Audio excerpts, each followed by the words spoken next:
Evening, everybody. It is 7:01. I am in chambers along with Municipal Coordinator Carla Duarte, CAO Peter DeJohn, CFO Alan Rook, and two are in our gallery this evening to start.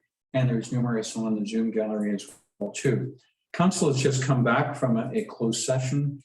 It has not been adjourned, and there's nothing to report at this moment. So we're starting into the live session. There are some amendments to the agenda. And firstly, I will put forward the meeting calling it to order. Adoption of the agenda, I'll put that forward. Can I have a hand for a second? And we'll go to amendments and additions. Thank you. The additions are as follows. If you could add item 10A9, and that will be the Lions Bay Avenue connector. And if you would also add 11B, the Canada Community Revitalization Fund, which is CCRF resolution, and item 13B, which will be the on-table correspondence. Are there any other changes, amendments, additions? CAO, do you have any? No, I don't think so. No, there being none. Council members, do you have any Sorry, additions? Sorry, Ron, just a short verbal report into the council reports on Blockwatch and the Bay Smart team. Can you do that under council reports, Councilor Neville, Councilor Abbott? Okay, so we'll go Abbott. Thank you. Colleagues, anybody else? Okay, I'll call a motion. All those in favor of the agenda as amended, please confirm by saying yes. Those opposed, no. Yes. Thank you. There we go. And we have two, and not necessarily the gallery, but we'll go with that. The gallery, live gallery first. This is public participation period. If either of you gentlemen would like to address council, you're welcome to, and please stand up, come forward, and I'm sure we can see you here. There you are, in a great center stage. Name and off you go. You got 2 minutes. Okay. Good evening. My name is Oliver Gansky. I'm up from Mountain Drive, live in Lions Bay. I wanted to take 2 minutes of your time to speak about the ongoing issues of the wood burning bylaw and the urban containment boundary. So thank you for your time, first of all, and your work on this so far. I thought it was great that council brought in Metro to give us a presentation, and it was good to see that the potential opportunity to perhaps move the boundary back away from us was not something that sounded like a Herculean task. So I wanted to comment on the fact that we've got some really good and clear feedback from the community on both issues, both the survey that was circulated some time ago, I believe it was possibly Councillor Abbott's initiative, as well as Marcus Reuter's petition were surprisingly, well, I don't think actually surprisingly, but really well attended. And I think it should be a good sign for council as a mandate to continue pursuing both of these issues, because they unfortunately are not resolved, and I think just warrant some more energy, and hopefully we'll get a resolution that meets the community's interests. And I think that's where it kind of segues into the urban containment boundary, because as a topic, as a bylaw that sounds like it came out of the context of a truly urban context, it reflects the values of that context, which I don't think Lions Bay shares, and that was to some level actually brought out even in a recent presentation, where we clearly had very different footprints and different expectations, and the risk of having an outside body formulate policy for us, I think leads to this kind of thing, but I think brings up the risk of other issues that may well address Metro Vancouver, but miss our interests coming down the line in the future. And I think that's where as intertwined as they are, they're two issues, and I think we should look at both. And although removing ourselves from the urban containment boundary as it's set right now and putting us back into rural may be a solution to this problem, I think we should look at what other opportunities actually such a move might bring. I think we're paying into metro at the moment, and I'm not looking at, having done some research, really receiving tremendous benefits in return. And then, to keep it short, I watched the presentation obviously online. I had a bit of a concern about council's reservation to take this up for the remainder of the administrative term. And although I understand you guys need to measure your energy, I think this shouldn't necessarily become an overarching issue, but I feel it has enough public and community interest that it justifies continued pursuit. And in fact, looking towards perhaps the next administration, it would be a bit of a missed opportunity, in fact, to cast it aside, I think, and not take it up, because I think it would look good. I'm not sure what the optics are of not touching it, but I mean, it would also be an opportune issue for a challenger to take up. And I certainly think this council is doing a great job. I'd like to see all of you back. And in light of that, I kind of want to leave it there and really just cheerlead for continued pursuit of both of these issues in the interests of the community at large. So thank you. Thank you very much, Mr. Gansky. And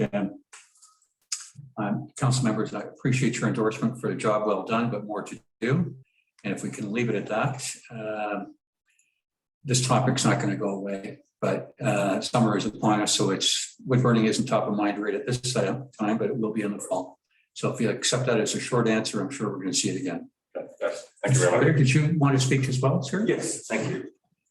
And Tamara, you'll be up following it in a minute. Good evening, Mayor and councillors. It's good to be with you again. Marcus Reuters, Stewart Road. It's been about 6 weeks since I was here last and presented you with the petition that Oliver mentioned.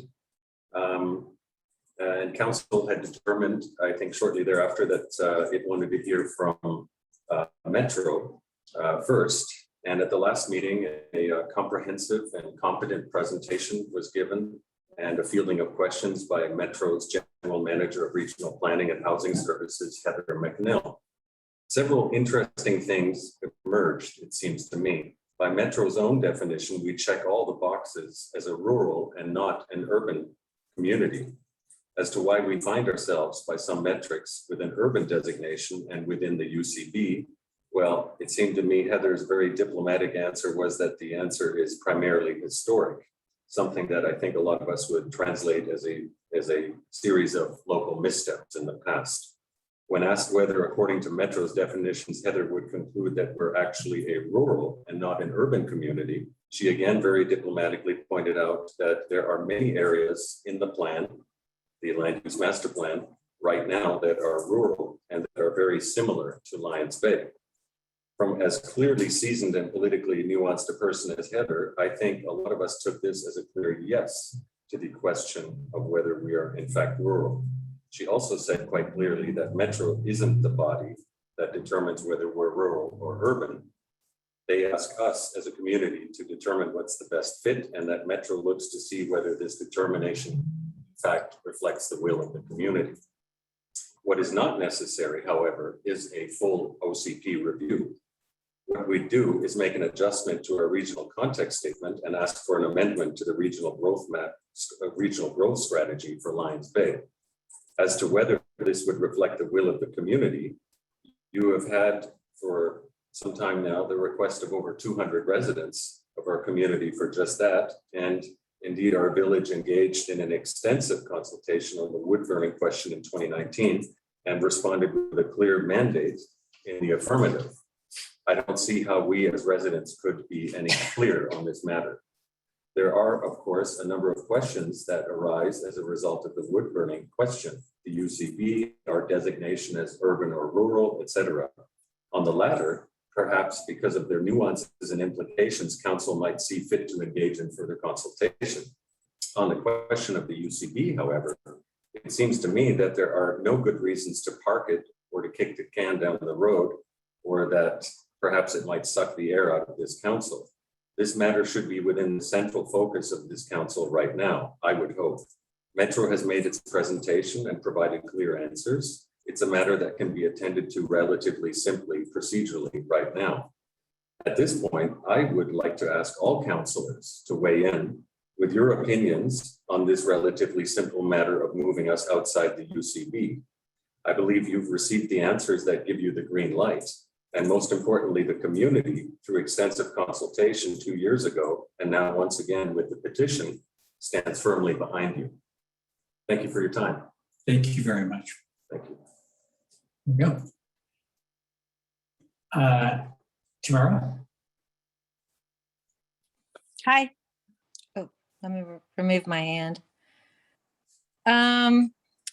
So I have a question. Actually, I have two questions based off of the main question, and it's based on tonight's agenda. I was not planning on attending tonight's meeting to ask a question, and then I glanced at the agenda and now I have a question. So my question is, and it's to you, Ron, specifically, but I'm just wondering, why is the Madison Melee Olympic Party funding being reallocated from the 50th to a new unauthorized category retroactively? So I'm asking this question because I know that this Lions Bay Council increased our property taxes this year when other jurisdictions held the line. This Lions Bay Council increased the 50th anniversary committee budget, which I just noticed from $13,000 to $20,000. The terms of reference for the 50th anniversary, in just reading through the committee meeting minutes, did not include this Olympic party, which had no mention of the 50th anniversary. And one individual's name and photo was on the billboards. The village of Lions Bay wasn't prominent. The 50th anniversary wasn't prominent. The community wasn't prominent. It was positioned as a come cheer and clap for a specific person. And one individual's name was on the cake. So I also know through reading through the minutes after I saw this budgetary slide that Victoria Rogers, the person who was feted, her mom was invited to join the committee for the express and sole purpose of putting on an Olympic pageant featuring her daughter. And I think that is in the June 22nd committee minutes, the 50th anniversary committee minutes. And Ron, I believe you were at that meeting. And so is Jamie as well, Councillor Cunliffe. And I also know that you guys, Mayor Ron and Councillor Jamie, sat on this committee and attended the meetings and represented council. And Ron, you personally have said to me repeatedly that you're a banker and you've sat on the Lions Bay Finance Committee. So I know that you understand fiduciary duty. I know that Uta Phillips, who's head of the Lions Bay Arts Society, as well as is the current 50th anniversary committee chair, is also a certified general accountant. So I know that people understand finances who are on these committees. It's not just oops, I forgot, or I didn't understand how this works. So my question is based on this lack of understanding of, I don't understand why after the fact, after many meetings and discussions around this event, that the committee is now asking council to move the Olympic event out from under the 50th anniversary budget and elevate it to its own separate line item after the fact. The Olympic event is a significant spend. So it's a $2,500 spend. And in the world of Lions Bay, that's a significant spend. And it did not come to council for consideration, nor did this event have to submit a grant for approval like every other event proposed, right? And also every other event usually gets sponsors of this large ask. Usually the pushback is, what other sponsors have you got from the community? Where's your other support to help bolster this event? So I have two questions.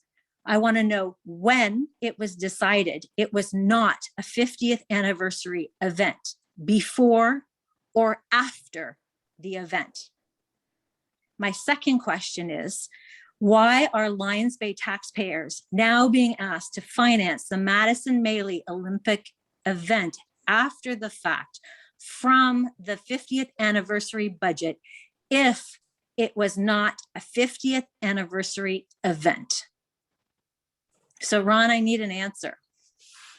I'm happy to oblige, Tamara, and thank you for your questions. And I'll get Councillor Cunliffe to follow me with her best recollection too. I believe I've attended most of the 50th meetings, and amongst those, the Olympic rally came forward to the committee, and the committee accepted them as one of the events within the 50th committee. So it was accepted as a 50th anniversary event. That's what I read Yes. as well, around June 22nd, when Victoria was invited by UTA to join the committee as part Yes, of the and- event, right? So then Yes. when was it decided? Because you wrote the minutes, Ron, you were the minute taker for the last meeting of the 50th anniversary committee meeting. You wrote the minutes, and these are taxpayer dollars. So when did it, so why is it now not all of a sudden a 50th anniversary event? After, like, it, so your last meeting was before the event, not after the event. The last time you met as a committee, when you sat and took minutes at that meeting, right? You remember that. You were the minute taker. Jamie was not present. You were present. You took the minutes. Was it decided at that last meeting prior to the event that it was not a 50th anniversary event? During this period, the event was explained by Victoria. The 50th committee welcomed her as part of their committee. The 50th committee had a budget of $20,000, I believe. The committee, the Olympic rally was given their green light to proceed. Subsequent to this, some of the members reversed their view after the meeting that perhaps. So subsequent, hold up, subsequent to what? Subsequent to your June 20, subsequent to your last meeting? Like after the meeting before the event? I don't have my email open right now. I give you the dates, but go with me on this one. After this event, some of the members came forward to the chair, said perhaps this should not be part of the 50th because where's the 50th in this? And the chair came to me and said, well, we've given them a green light. They've asked for the budget. We've said that would be fine. So rather than halt the event, I said to the chair that I would come back to council and on the view that we would reduce the 50th anniversary's overall budget, and that would be picked up by the Olympic rally. That's not your call. That you cannot make that decision, Ron. It has to come to council for a discussion and vote. That's a grant. She's asking for a grant to do an event. And you can certainly see as mayor that if there's no 50th anniversary tagged on it, just like if the TD Bank is sponsoring the Jazz Fest and there's no TD Bank on the signage anywhere whatsoever, it can be considered not a TD Bank presentation. Like there was no, so that was your first inkling when someone came to you at the 11th hour that this was not a 50th anniversary event? So Tamara, you've asked, I've answered, and I'll ask Councillor Cunliffe to weigh in. And if you stick around later, we'll see what council advises when the decision comes forward.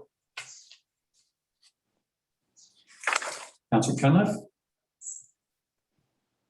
I can only say that my recollection was that Miss Rogers was brought to the 50th on invitation of the 50th. And I have been somewhat absent during several of these anniversary meetings. Mayor McLaughlin has been more present on the council behalf. So I would be remiss to make a statement as to when the decision was made to divorce the event from the 50th. I do apologize. I So really have no two- further information So on two that. council representatives were on this committee. So essentially two councils, which is not quorum, which is not majority, voted to pass and move the funding from one allocation to another allocation without a council vote. That is like, Ron, that is not kosher. I'm going to have to just interject, Tamara, here. If it didn't happen during a committee meeting, then there wasn't voted and passed. If there was an email exchange, it certainly needs to be looked at.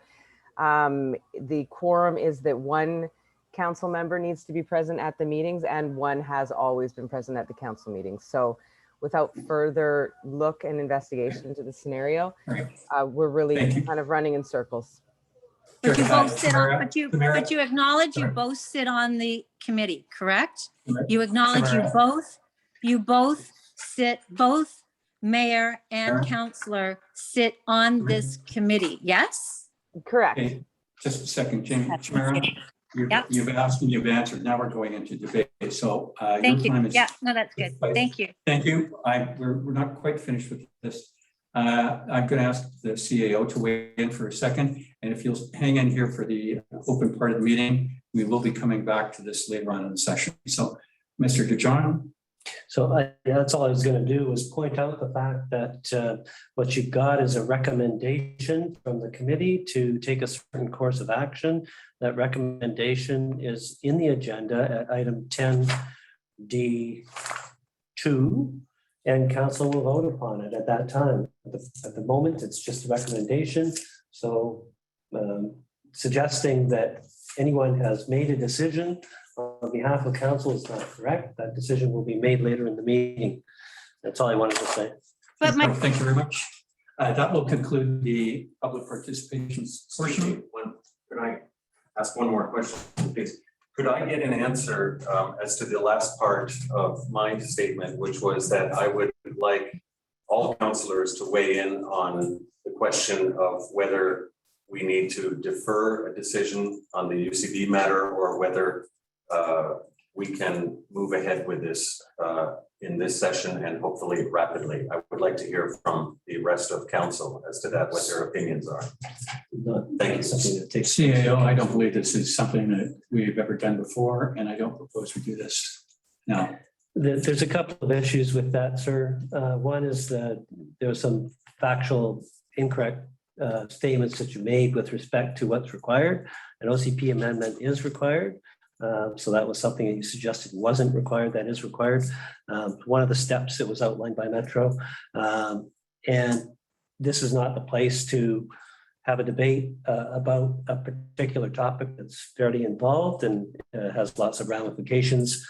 Council's spoken to the matter, and it's not appropriate to expect council to provide answers on a complicated topic without all the information at a whim in public participation. Sorry. I understand. I was just asking if they might weigh in as to their inclination on this matter. And if I'm in error about the OCP situation, I would welcome that information. My interpretation is, from what Metro presented last time, is that that is in fact not necessary. I would suggest that councillors weighing in at this time without a full, without all of the information necessary, could be deemed to be prejudging a matter, which is something that councillors are strongly advised not to do. So I would caution council to take the time to let this matter come forward in its due course to fruition for proper and full debate, as well as was previously suggested. And as I understand council's direction was to bring forward for a full community consultation with respect to all matters pertaining to urban and rural in the course of an OCP review, which is scheduled for 2023. There you go. Thank you very much, CAO. Councillor Abbott, if you could be tight with your remarks, we'll close with you on this topic. I'll try not to weigh in, as being asked not to, but I have to correct something. During that presentation, was clearly, it was not stated we needed to do an OCP review. It was stated that some public involvement, the will of the people would need to be demonstrated, but there was no need for an OCP review. And I contend Peter's last statement. I've never been in a council meeting where we have voted to do an OCP in 2023 or voted not to quite carry on discussing this. So I disagree. I don't think we've ever done that, but we can do it at the appropriate time. And it is actually part of the top 12 goals that we're going to status later in the meeting. So maybe at this time we could discuss it there, but it's probably not enough time for the full discussion. I agree. Thank you, Councillor Abbott. Councillor Cunliffe, can you? I would just on like this topic, please? to echo Councillor Abbott's that it is part of a broader discussion. I am not prepared to make a hard, fast decision on anything until we did get a robust response from the community on the petition that was sent around. But in my feeling, we need to be able to have a full town hall where we can bring the community together and really hear from maybe those parts of the community that weren't reached with the petition. But it's certainly something that's on my mind. So thank you for bringing it back to our attention. Thank you very much, Councillor Cunliffe. And Mr. Reuter, you have the best answer we can give you at this time. Thank you very much. That concludes the public participation portion of our meeting, and we'll go to the public delegation requests. And is Kelly online? She was having difficulty getting back. I don't know if she's Pixel 4 or she may be the phone number. Oh, I'm here. Did you say Kelly? No, there we go. Hi. Okay, Kelly, you're live, Kelly. Oh, hi. So I have done something that I shouldn't have done, which is expand a bit of the public property across from like that. You can see the photos on Brunswick Beach, and I got a little zealous with it. It was already an existing little opening, and I don't know, just had on a whim I wanted to enhance it because of all of the salal and the ticks, and it actually just stemmed from me trying to walk my neighbor's baby and getting myself in the thick of it and thinking that it would be nice just to make it a little bit bigger and have a place to sit, and just for everyone to sit. Not, I already have, I have in my home, it faces the other way, and it's, I don't really, I don't need to possess another part of the beach for myself or anything like that. I just thought it would have been nice. I don't want to, I have to be sensitive because the waterfront part of the beach is public, and I've been here for 25 years, I guess, and the community has since I've been here,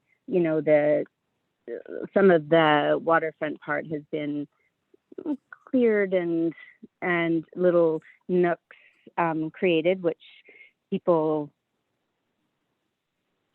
access, and I love that, and that's such a nice part about Brunswick, that everybody is everybody works together and likes to hang out together. And we have had some issues in the last 2 years with the public, with just so much traffic and some confrontation with the public. But this summer, I don't know with what you guys have done with the trafficking, it's so much better, and people just seem calmer, and the public engagement with the people down here is nice now. And I think it's because people know what they're supposed to do. They park where they're supposed to park, and then they come down, and everybody seems really cordial. So I didn't really realize that I was doing the wrong thing, because I started to do it myself, and then I don't know if you guys got my letter, but I got Lyme disease from Trudy's Trail a couple of years ago, so I'm quite paranoid about ticks. And I had my Japanese gardener guy who has been working on my property for like 25 years, and I'm not very good at outdoor spaces. I'm more into indoor spaces, but he's just super natural and really, he does all UBC, and he was working on 16, and I said that, I was talking to him, and he said that, oh, he'll do it. And I said, oh, awesome. And so I just said, I don't really give him any parameters like for my own house. So I was like, can you just like maybe use a few of the rocks that we had left over from our place? And I said, and some of the granite slabs I thought would be kind of nice because it's indigenous, and that's why we chose them, because they're just like the exact granite that's that great big rock at the end of our driveway. And I kind of let him do his thing. And I didn't really have a control, like I'm not a controlling person. So I was like, just do what's the most natural, just so that maybe a couple chairs could go down there, because I thought that would be really nice. And so he did that. And then I got, Dave Butler came down and said, because I put slabs, like some stone down, that's not appropriate. And then here I sit. So sorry, I'm rambling, but, and then I was thinking, I didn't do it the intention for me to like own this space. It's just like, it was already a little space. I wanted to make it a little bit bigger because it's very difficult to access now the sort of the shoreline, because before in the turnaround, we used to have like a little entranceway, which we still do, but the village paved it right up until the Robbins driveway. So we don't really have any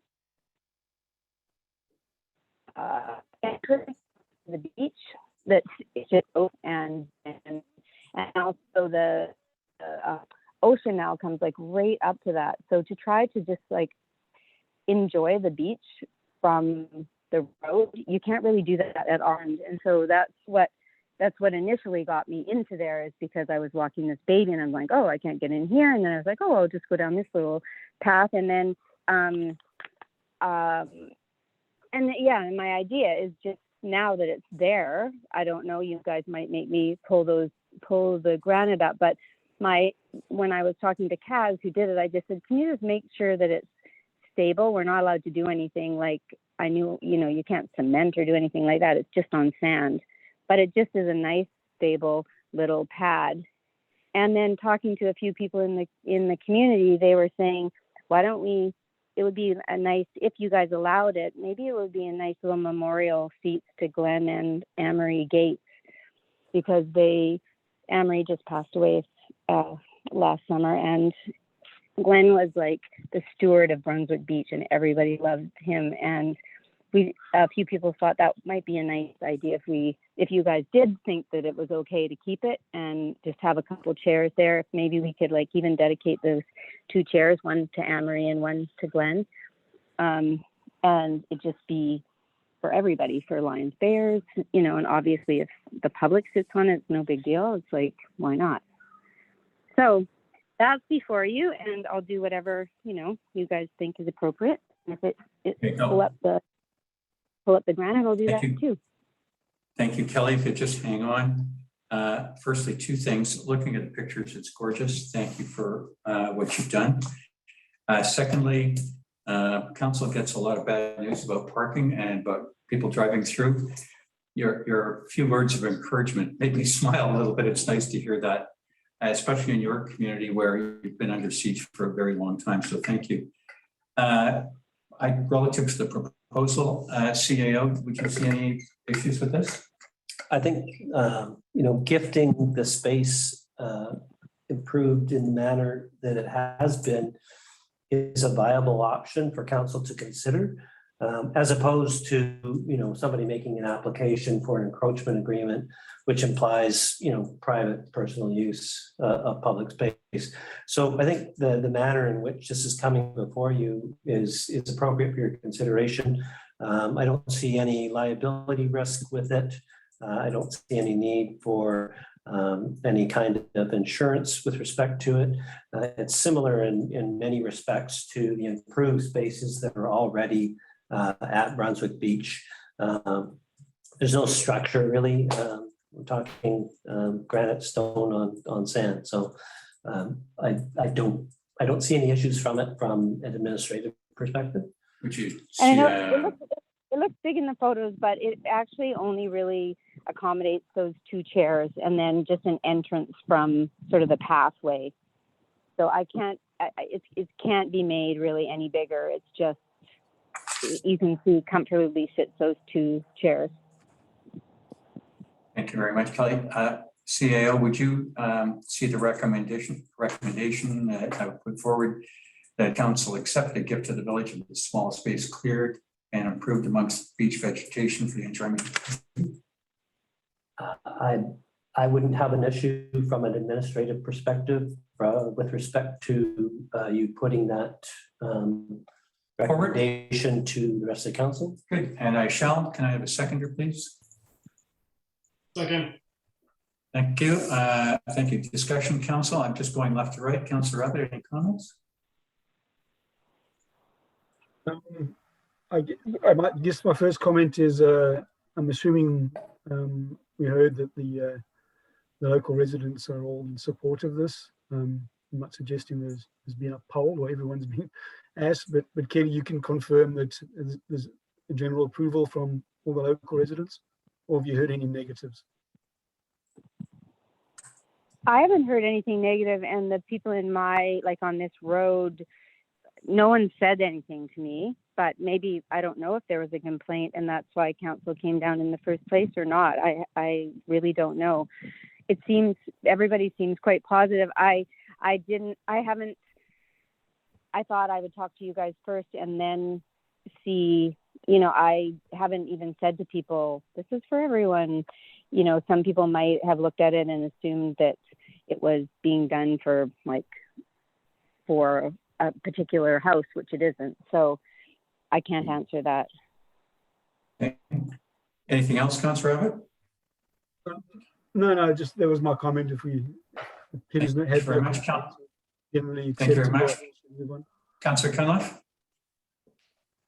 I think it looks lovely. I think it's a welcome spot for the neighborhood, and we all welcome those that are willing to improve the public spaces on their own time. So I have absolutely no problem with it. I think that there's more ways that we can make this even more welcoming to those that may be passing through and realize that they are able to sit and enjoy the space as well. Thank you very much, Councillor. Councillor Bain and then Councillor Bormire. Yeah, I rather like it. It's simple and doesn't sort of smack you in the eye or anything. It's got a nice relaxing look.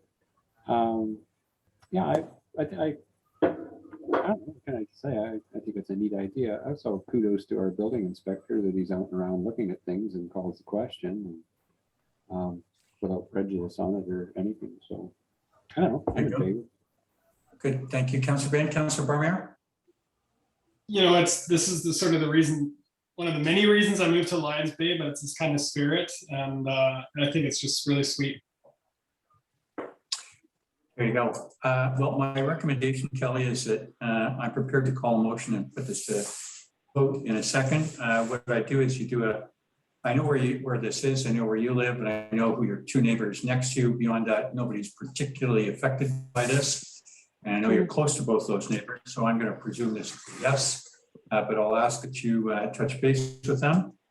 I actually did. Andrea said, finally someone does something nice and it's at risk at not having to be taken down. That was her comment. And Larry is 100% like in favor. And I know Jessica Weiss as well. Good. So Well, thank you. I think we've got our answer then. Council, I'll call the motion. All those in favor, please confirm by saying yes. Opposed, no. Yes. Yes. Thank you. And can I ask you, can we have a little ceremony down here and put a plaque on the chairs for Anne-Marie and Glenn? Would that be okay if we just did that on our own? Yes, that would be lovely. Okay, great. Thank you Okay, very thanks so much. Thank you very much. Thank you. Thank you, Kelly. Okay, bye. Thank you. Bye-bye. Councillors, next up, item number 7, review and approval of minutes of the prior meeting, which is July the 6th. And I'll put forward that motion that the minutes be approved as circulated. Can I have a second? Thank you. Any additions, deletions, changes, amendments, please come forward.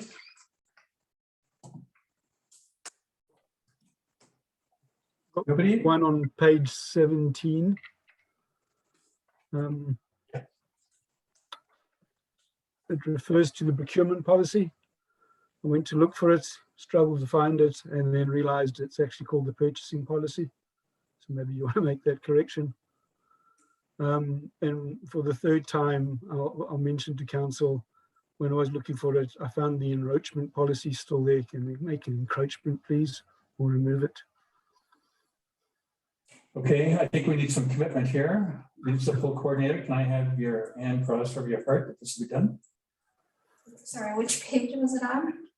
Page again. This is So page 17, the correction to the minutes is, well, it's correctly stated what Peter said, but the policy is not the procurement policy. It's actually the purchasing policy, number 2002. What was the second item?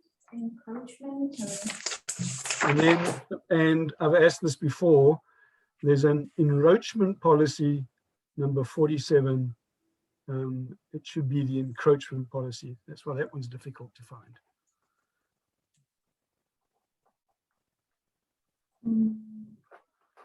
On which page, sorry? No, that's not part of the minutes, Carla. It's something This is the bylaw. I've been meeting a couple of times. I'll talk to you about it afterwards. I'll explain to you. Okay, offline then. Thank you. Thank you very much. Any other changes, councillors? Thank you, Councillor Abbott. Other than that, which you're going to take offline, I'll call a motion. All those in favor, please confirm the minutes as they are by yes, opposed no. Aye. Yes. All right. I, Pass. Thank you very much. Any business arising from the minutes? I have none. Anybody else? No, no business arising. Unfinished business.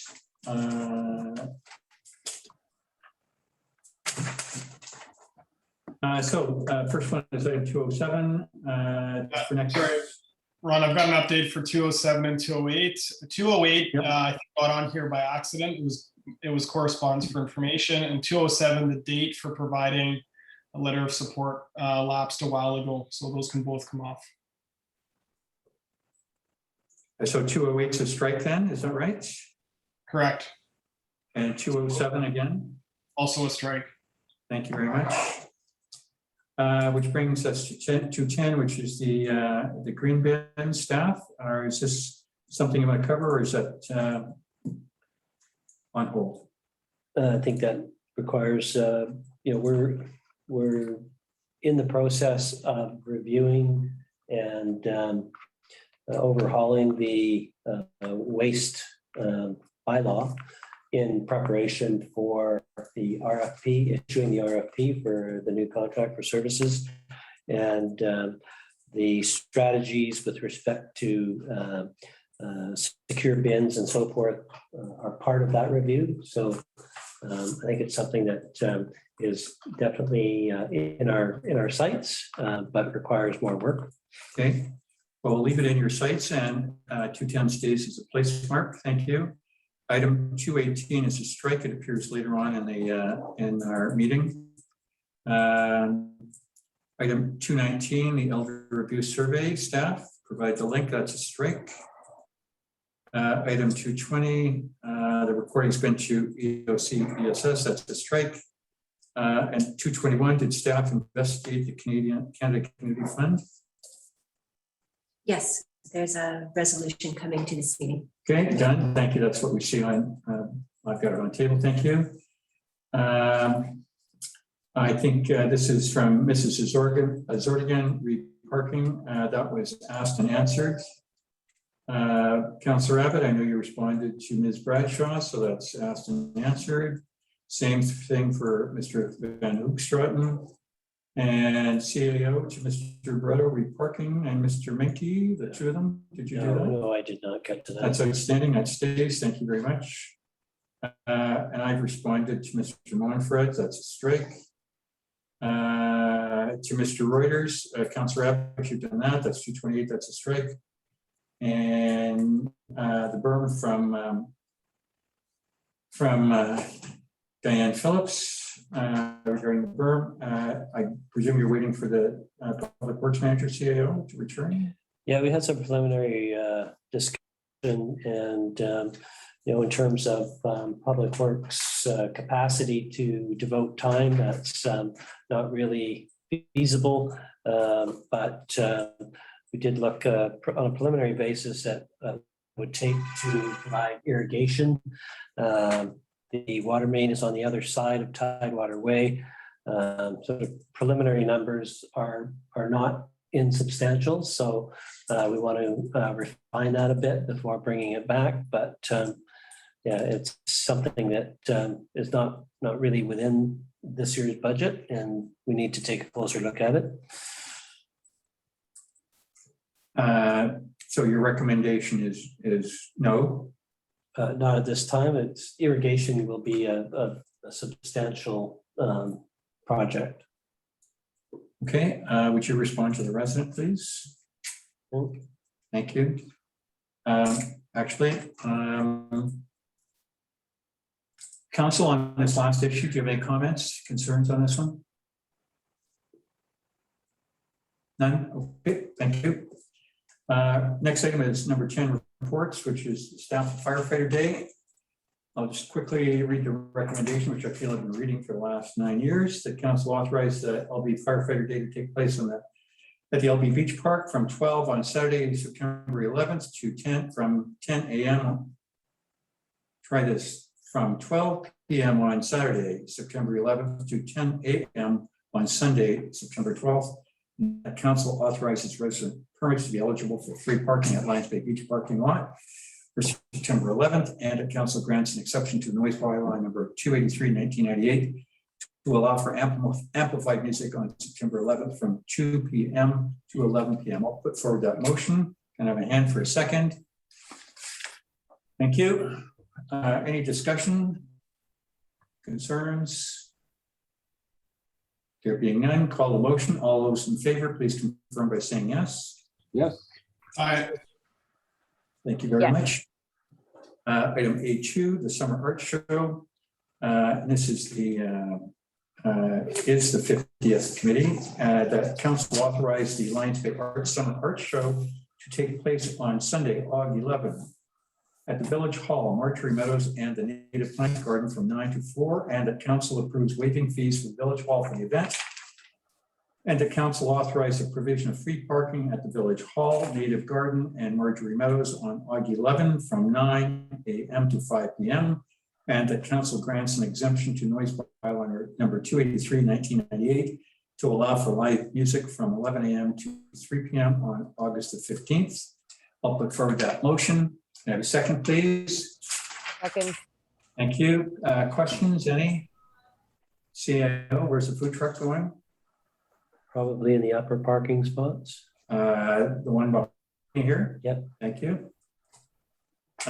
Great. Any other questions? There being none, call the motion. All those in favor, please confirm by saying yes. Those opposed, no. Yes. Aye. Yes. Thank you, everybody. And this refers to our unfinished business, the CN resolution.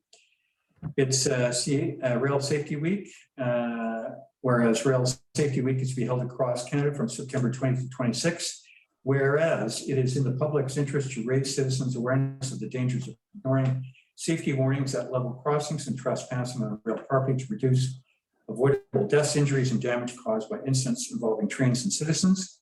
Whereas Operation Lifesaver is a public-private partnership whose aim is to work with the public, rail industry, governments, police services, media, and others to raise all safety awareness. Whereas CN has requested the Village of Lions Bay adopt this resolution in support of its ongoing efforts to raise awareness, save lives, and prevent injuries in communities, including in our municipality, it is hereby resolved to support National Rail Safety Week to be held from September 20 to 26, 2021. I will put forward that motion. Can I have a second, please? Thank you. Any discussion? There being none, I'll call a motion. All those in favor, please confirm by saying yes. Those opposed, no. Yes. Yes. And carried. Thank you very much, colleagues. And next up is the AP listing, which is on page 33. And the CFO has sent us the spreadsheet last week, so we can do our stuff. And the recommendation of the report accounts payable check listing be received for information purposes. I'll put that forward. Can I have a second, please? Thank you. Discussion, CFO, anything you want to lead with? No, just answer any questions that council may have. Good. Colleagues, any questions for the CFO? I'll take a few. Thank you. Page 36 and then several other places. All the hardware that we buy through Sea to Sky Network Solutions, it's at $18,500 on this list, and 7,300 I think was on the last list. And I did take out all the service functions. These are just the hardware. How does that align with our purchasing policy, which someone drew our attention to last week, where it says that anything over between $2,000 and $20,000 needs 3 quotes. It would seem we don't get quotes. I guess it's under a standard service agreement of some sort. My question is, should we be going out and getting this bid? It's a sizable amount of money spent on computer hardware. I didn't catch all of that. One of the reasons we could get quotes. Often the individual pizzas are less than the 2,500. What you talked to on page 36 was actually a grant-funded project. That still wouldn't preclude us from getting quotes. It's partly because of our service agreement. We want to, when we get these laptops through Sea to Sky, we also get them serviced, and we get their warranty agreements. And it just makes it easier if it's all of those are under the Sea to Sky umbrella. And we'd be precluded from doing that if we went and got a laptop somewhere else. So that's really the main reason we've been doing it. Okay, maybe in a closed session, because I know you can't tell me in the open, but maybe in a closed session, Pam, you could explain to me what the markup is they get on that and what their agreement looks like. It's a sizable amount of money, more than $20,000 a year on computer hardware. Well, $20,000 in half a year, 25,000. Maybe we can talk about that another time. Okay. Are you fine with that? Yep. Okay, thank you. I've got a few quick questions. Page 40. So in June, we gave the grant money for Canada Day, but hadn't we cancelled it by then? Or does the events committee have other events that they're planning to do? It says Canada Day grant. Maybe we should have. Right, I couldn't quite hear you. Paper wrestling? Sorry, What was it? I'm not wrestling paper, so I'm not sure what it is, but I'll try to speak a bit more clearly. On page 40, the Canada Day grant. Yes. But Canada Day was cancelled by then. So I was wondering why we issued the grant check. Oh, that decision was made last November, and it was in the process, and I wasn't aware Canada Day had been cancelled until fairly close to the event. So when I found out, I had to contact the federal government to ask what the process was. It was quite an involved process. I guess there were a lot of cancellations. So it took them a few weeks to get back to me, but we have since refunded the grant, and the events committee did not cash the grant that I gave them. It's a pass along. So it'll be a net zero this year. But the check, this is just reflecting the check that we wrote to the events committee, which has now been returned. And like I say, we have now repaid the Canada Day grant that we received from the federal government. Okay.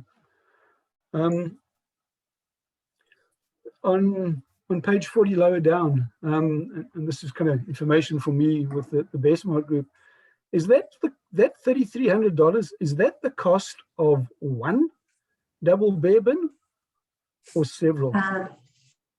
It's one double bear bin, yes. Wow. Okay. Very expensive. Right, And so they what take did a we long do? time to get. We're still waiting for a single one to come for Kelvin Grove, a recycling one. I guess there's been a huge demand for them, and we ordered it weeks ago. Can I just ask a quick question on that, Pam? Does that include any of the installation or what we have to do to hold it in place, or is that just the mechanics itself, just the bin? That's the purchase of the equipment and the delivery, and then Public Works installs a cement pad to place it on. And all that was, but the cement pad as well as the equipment was included in this year's budget. All right. Wow. And then Pam, I guess that's another one, and there's a lot of them. I won't go list them, but or look for them all. But that's another one where, according to the purchasing policy, this should be, you should get 3 quotes. Or is Roland's Machinery the only one that can supply it, and we have a single source justification? I don't know. Yeah. The purchasing policy, Public when I Works- went to look at it, tweaked my interest when I was going through this. Yes, and I believe on the bare bins, the Public Works manager, they did get 3 quotes on that. I can confirm that. But it is our practice to get 3 quotes wherever possible. Sometimes we can't get 3 quotes, we'll send the information out. Sometimes you can only get 2. These bare bins are fairly specific. But I am aware Public Works are pretty good at that, because I know Knife owned me and asked me once, did I know of anyone, because he was looking for some extra quotes. So, okay, that's all I had. Thanks for this report. I know others feel like it gets in the weeds, but I do appreciate it, and the Excel file that we got last week. Thank you very much, Councillor Abbott. Those great questions. Colleagues, anybody else any questions? Otherwise, we'll move on. There being none, I'll call a motion that we receive the report. All those in favor, please confirm by saying yes. Those opposed, no. Yes. Yes. Thank you very much. Moving on then to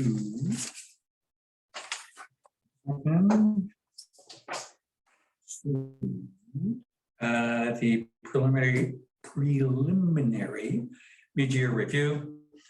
And the recommendations of the report 2021 preliminary mid-year review be received for information purposes. I'll put that forward. I have a hand for a second, please. Thank you. And CFO, you want to lead us through this before we ask questions? Yes, so this is the mid-year review. It's the first review council is seeing. I call it preliminary because I like to get it to council before the summer break, but of course, there's a lot of June invoices missing from here, as well as some June revenue. For example, the parking meter revenue, we don't receive that until the end of the following month. So it's our sort of the most accurate depiction we can get as of June 30th, although it's not, like I say, we're still paying June invoices at this time. It just gives us a chance to see how we're tracking against budget. It's early. The one where we can really get a sense of how we're going to finish the year is the third quarter review. Like I say, this is our first look at it. And so it's the usual format of the summary and then the detailed revenue, the expenses, and then the capital. So I don't know, do you want to just jump into questions that council may have? There you go. I had sent you a few. Do you mind asking and answering for me? You sent me some. I do. Maybe you could repeat them because I didn't see them. Okay, just give me 1 second then. Yes, 1 second.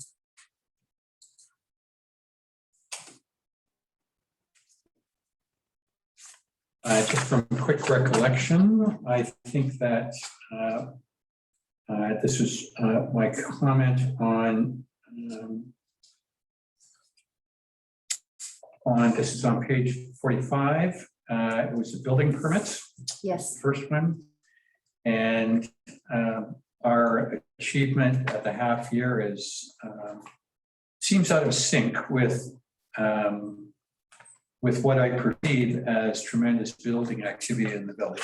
So my question is somehow backloaded, or did we overestimate on the budget? A lot of the activity you're seeing now is on building permits issued in 2020. So the revenue was recognized in 2020.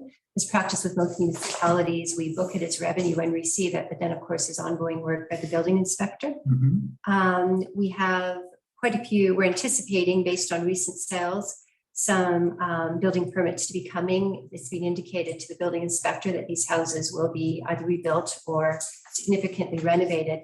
Building permits is one of the more difficult numbers to budget. I lowered the budget actually from last year.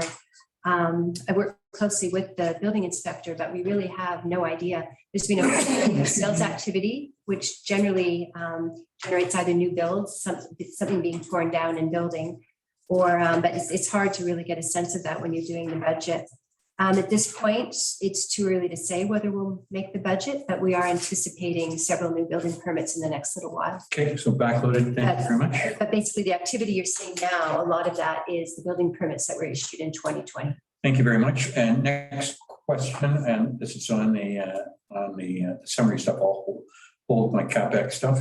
And this is to do with the secondary suite surcharges. It's a small amount involved here. But again, what we've achieved year to date, which I'll be in now, which just happens to about match to 2020. Our budget was higher. I'm sure we did that based on what we thought were the number of units that were available. Do we presume out of that the bylaw officers are checking some folks, that they're making the declaration, or? No, bylaw doesn't get involved with the Building? secondary suites, but we're tracking. Remember, that's attached to the utility fees, which actually aren't due until December 31st. About 75% of Lions Bay pays by the early payment discount. But this number for 2020 is actually year to date. So it's for the first 6 months as well. So we're tracking very, very close. We're off, it looks like, by one fee. So again, anticipating us to reach budget, because yes, I do base it on the number that paid in the previous year. There may be some new ones, there may be some who no longer rent out, but we're tracking right on where we should be. Thank you very much. CFO Rook, no questions for me until we come to the CapEx. Councillor Abbott, I'm going left to right on my screen. Any questions? Yeah, I've got a couple. I think you might have touched on a few. Sorry, just trying to find a way here. Yeah, parking. My favorite net subject and one of our rapidly becoming one of our high budget income generators.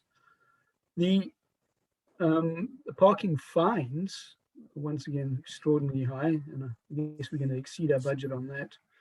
And then on the street parking, I've heard, Pam, do we have any feel for that? Because we've heard that there's a really high compliance from the bylaw guys.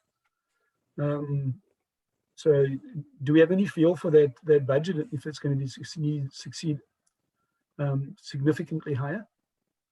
Yeah, not at this time. Really, the compliance would be if they didn't pay. The street parking is just the revenue we're going to get from the street parking. And it seems to be full. I mean, it's just started, so we haven't seen the revenue yet. I did prorate it based on when we thought it would start. It's starting a bit later than I anticipated, so we may not reach that target. It was, sort of a best guess, best estimate of what we would get, but we haven't seen, because I said there's that month delay. It gets all, we basically get a payment about 3 weeks after the end of the month with all the reporting on what it was. So we'll have more of a sense within a couple of weeks, what the first month looked like. But that's just basically the revenue. But from the bylaw officers, those spots are frequently full unless they're filled by a resident who has a guest pass, of course, and then we would receive no revenue. So it was this is definitely a test year to get a sense of what the revenue would look like. Here you go. Councillor Abbott, if I can go on with your theme. My understanding when I spoke to one of the BEOs was that if there is, if you check 30 spots, 27 of them would have used the app. 3 of them would have put their car at face risk. I presume that's a good experience. I look from the municipal coordinator and the CAO. Is your experience the same, that this is going along smoothly? It depends on the location. That experience might be on Bayview and Mountain, but it would not be the experience on Crystal Falls Road or probably Ocean View, both of which have more spotty cellular reception. So the difficulty is that people sometimes they end up just parking there, and whether they leave a note or not, they haven't paid because they haven't got cell reception, or they couldn't get download the app or open it up. So there are lots of issues and there are lots of disputes, and they take a lot of the municipal coordinator's time, as well as my own. Good news, bad news, bad news. Okay. Councillor Abbott, back to you. Just one last thought on that, Peter. Are we now charging for the school parking area, the gravel area? Or that not No, we're not. Unfortunately, the legal opinion that came back was that we don't have the jurisdiction, and that the school board itself does not have the jurisdiction to simply authorize us to do it. We have to, our jurisdiction relates to public highways, and it's essentially private property. It's a whole different system that has to operate on private property. So I did poke and prod at length with the lawyers about it, trying to find a way in which we could do it, but was not successful. So unfortunately, that did not pan out. Thank you very much. On this one, Councillor Abbott, to the CFO, are these for the on-street parking? Are these $100 dollars, or do we have to cough up some to transit? Oh yeah, TransLink, 24% and GST 5%. Okay, thank you. Bummer. Okay. So we'll be sure I mean, that school parking is a big bummer because that's probably the biggest density or the biggest number of cars. Anyway.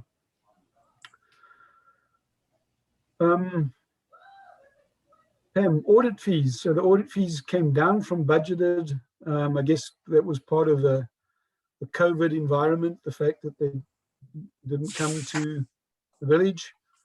No, I wish. Sorry, what page is that? You look at the admin fees? 49. Yeah. Audit fees are $7,500 less than we budgeted. Yeah, it's because the entire fee isn't there. The budget includes year-end audit, which we've been billed for, and then the interim audit that we'll have in the fall. So I'm expecting a bill of about another $7,000 or $8,000, probably $8,000. And to answer your question, no, the fees do not come down. Like a lot of fees that I thought might come down during COVID in my personal life as well as work life haven't come down. So yeah, the fees stayed the same. So I expect that to be on budget, if not a little bit over budget by the time we paid for the interim audit in the fall.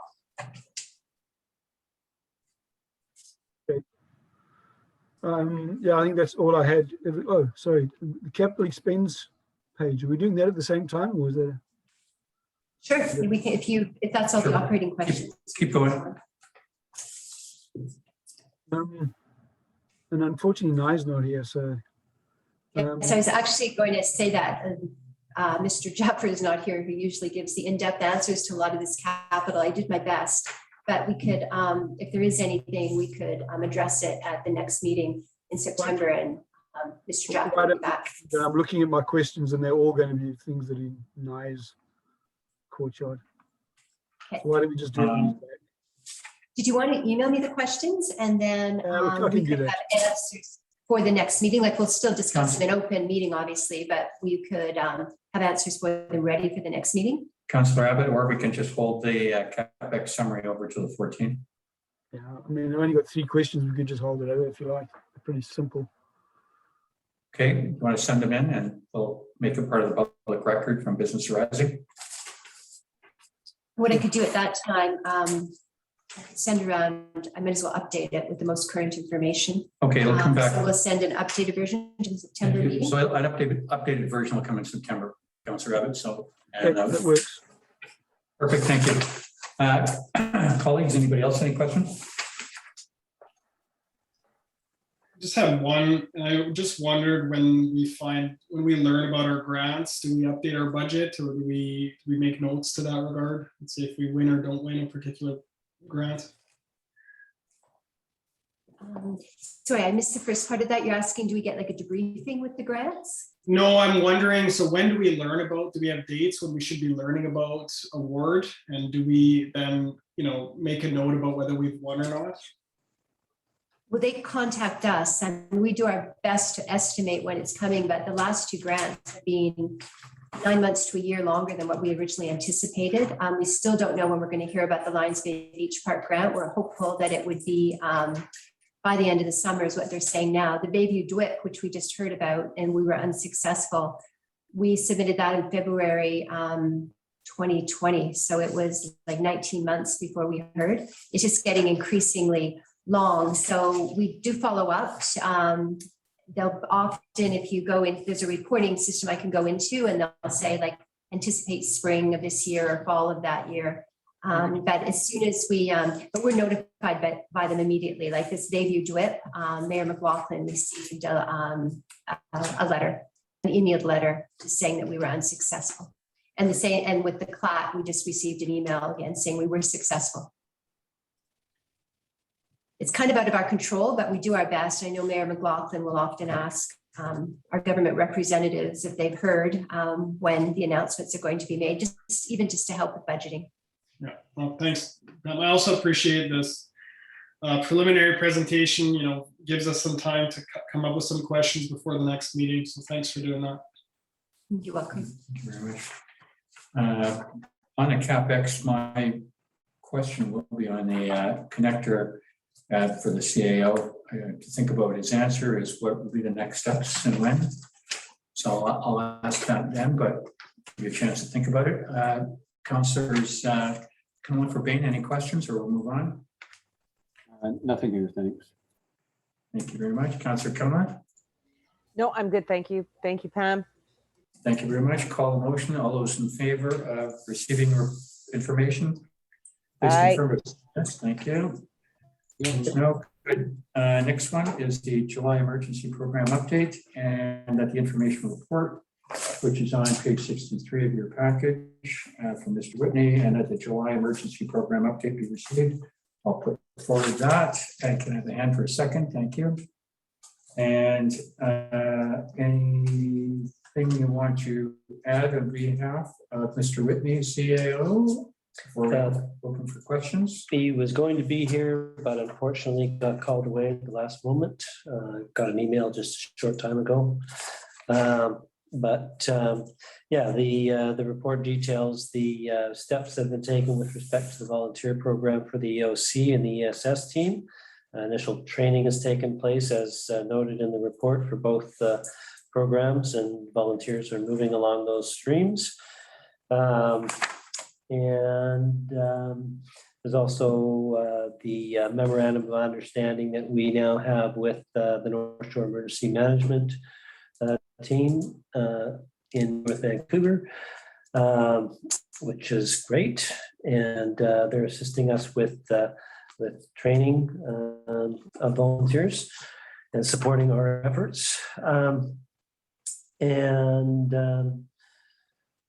The report also details the efforts that were expended by Mr. Whitney with respect to submitting final reports and all the necessary information that was required for the 2020 UBCM grants regarding EOC, ESS, and FireSmart. That took some time, which as a result, he hasn't had a chance to make appreciable headway on the evacuation planning project. That is now the primary focus of his efforts, and we'll be reporting back to council on the advancement of that project in September. September on the evacuation planning project, is that correct? Yeah, he'll report on where we're at with that at the September 14th meeting. Thank you very much. Councillors, any questions?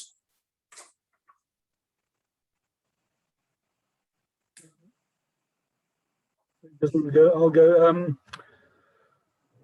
The last statement, Peter. So originally the plan was to get it in September, October. I think it was September. Can we get it?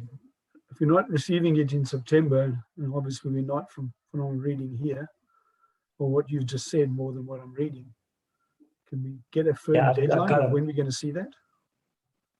I've got to sit down with Mr. Whitney and go over the next steps and the work that needs to be done between now and then.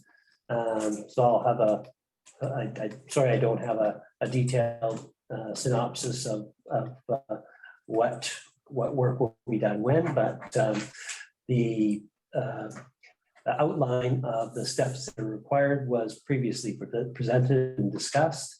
And that's what we'll be going back to and making best efforts to make headway on between now and then.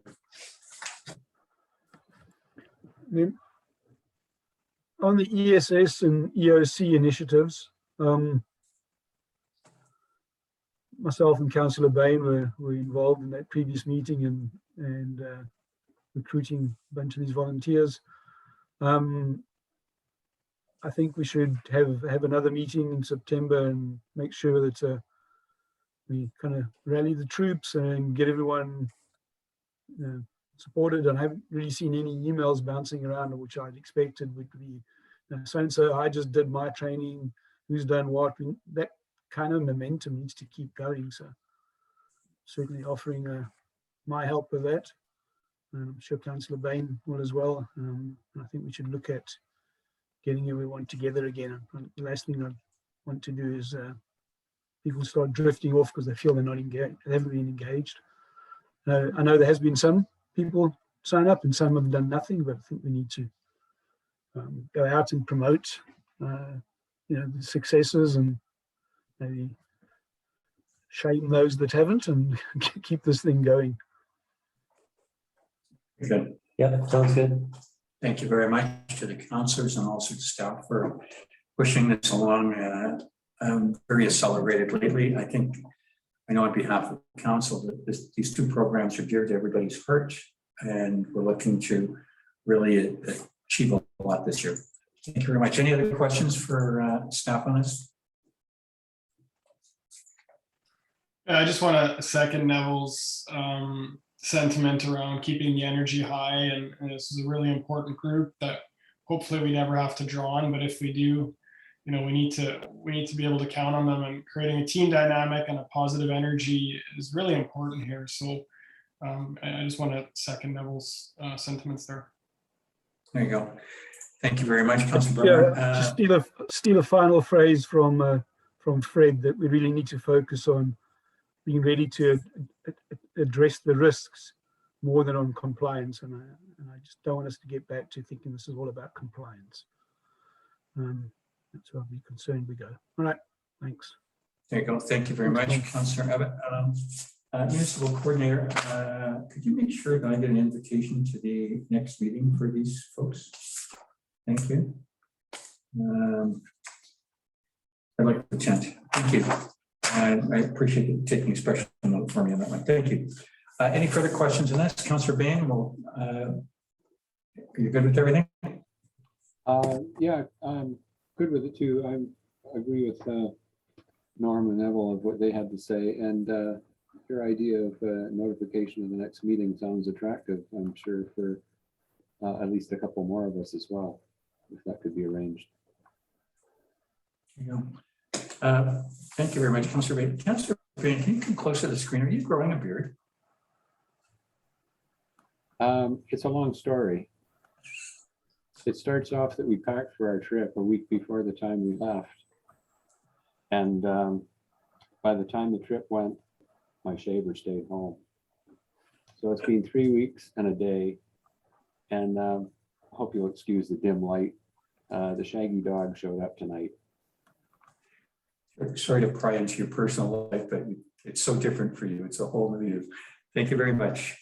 All right, call a motion on this one. All those in favor, please confirm by saying yes. Those opposed, no. Yes. Yes. Yes. Thank you very much. Moving on to item number 8. Could I just interject quickly and ask if Councillor Bain might consider growing it out and playing Santa at the next Arts Christmas fair? Just a consideration. Some asks are bigger than others, aren't they? You can see, Councillor Bain, it is time for us to break for summer here. Starting to turn and eat our young here. I stand corrected. We're on item number 7, which is council priorities, which is on page 67. And at the information report, council priorities quarterly update will be received. I'll put forward that motion. Can I have a second, a hand, or a sign? Thank you. I'll just start this off by saying I've been on many councils. I don't think we've ever seen where we're actually seeing this kind of reporting and we get to follow the key things that council wants to do. So I want to thank staff for that. And with that, I will hand this back to the CAO to run through the list for us. Okay. So the first item is the Lions Bay Beach Park improvements. And I've noted that we were contacted recently for additional information. It might not mean anything, but we consider it to be a good sign. So we're hopeful. And I think as the CFO noted, I'm not quite sure exactly when we're going to hear, but hopefully before the end of the summer and hopefully before any election is called. Any questions on that one? Okay. Highway noise. Actually had put in a request for an update with Lodi the other day and got back an email today with respect to the quiet pavement. The Miller Cap is not scheduled to replace that asphalt through Lions Bay this year. However, there's a 70-meter patch that is planned in the slow lane northbound through Alberta Creek Bridge Deck, which will address the pavement distress issues that have been noted at that location. So I'll continue to follow up with Lodi on that particular matter. Any other questions or any questions with respect to that matter? I do, CAO, to John. So it was a big topic at one time. It's a less noisy topic right now. So I think where we left with this was our review of documentation would have suggested they weren't doing the vacuuming of the road, but got it right. And are we at the point where they're going to do it or they're not? Or they have stated that they have been doing the vacuuming of the quiet pavement. So I think we have to take them for their word on that. So we're coming to a conclusion on this one. I think I'm still going to be pressing for timelines on when replacement is scheduled. So I'll keep pushing on that. Thank you very much. Any other Could questions? Yeah, could I just ask if we could get a schedule of their vacuuming of the pavement? I live right on the highway entrance. I haven't noticed any vacuuming. A lot of other things going on, but it would be nice to be able to compare and contrast that they are living up to their agreement. Any comments are noted, Councillor Cunliffe? That's all. Thank you. I think the other observation that we need to point out to them is, and I've said this before, the quiet paving is now more noisy than the regular paving. So, I mean, whether it's through lack of maintenance or deterioration over time, it's not doing what it's meant to do. I don't know. I mean, it's a performance commitment. It's not performing. It has deteriorated significantly in the 10 years that I have been here. It was a noticeable, as soon as you entered Lions Bay, it was a noticeable drop in noise. And now there's almost nothing at all. And I would say that is going on now closer to 5 years than anything. Jamie, try it next time with your windows down. Is it not any noticeably quieter? It is more noisy as you hit the Lions Bay. The rumble gets louder. Right. CAO, can we get you to deviate a little bit on this one then, if I'm hearing the crowd right, that as it's been said, it's not working, and is Modi prepared to do something about it? Okay. Yeah. Thank you very much. Next item, please. Okay. The next one is DPAs and CACs. push that to the fall. And I hope to have some materials for council in September. Imagine it's not going to be a one and done kind of topic. So I'd like to kick it off in September and have some ideas about what to do with that. Thank you. Any questions? No? Okay. Climate action. Okay.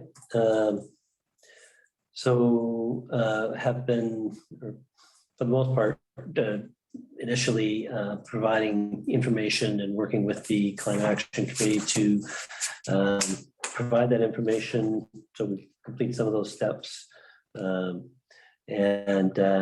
As noted at the last meeting, have resolved to continue to do so and to support initiatives that the committee is working on.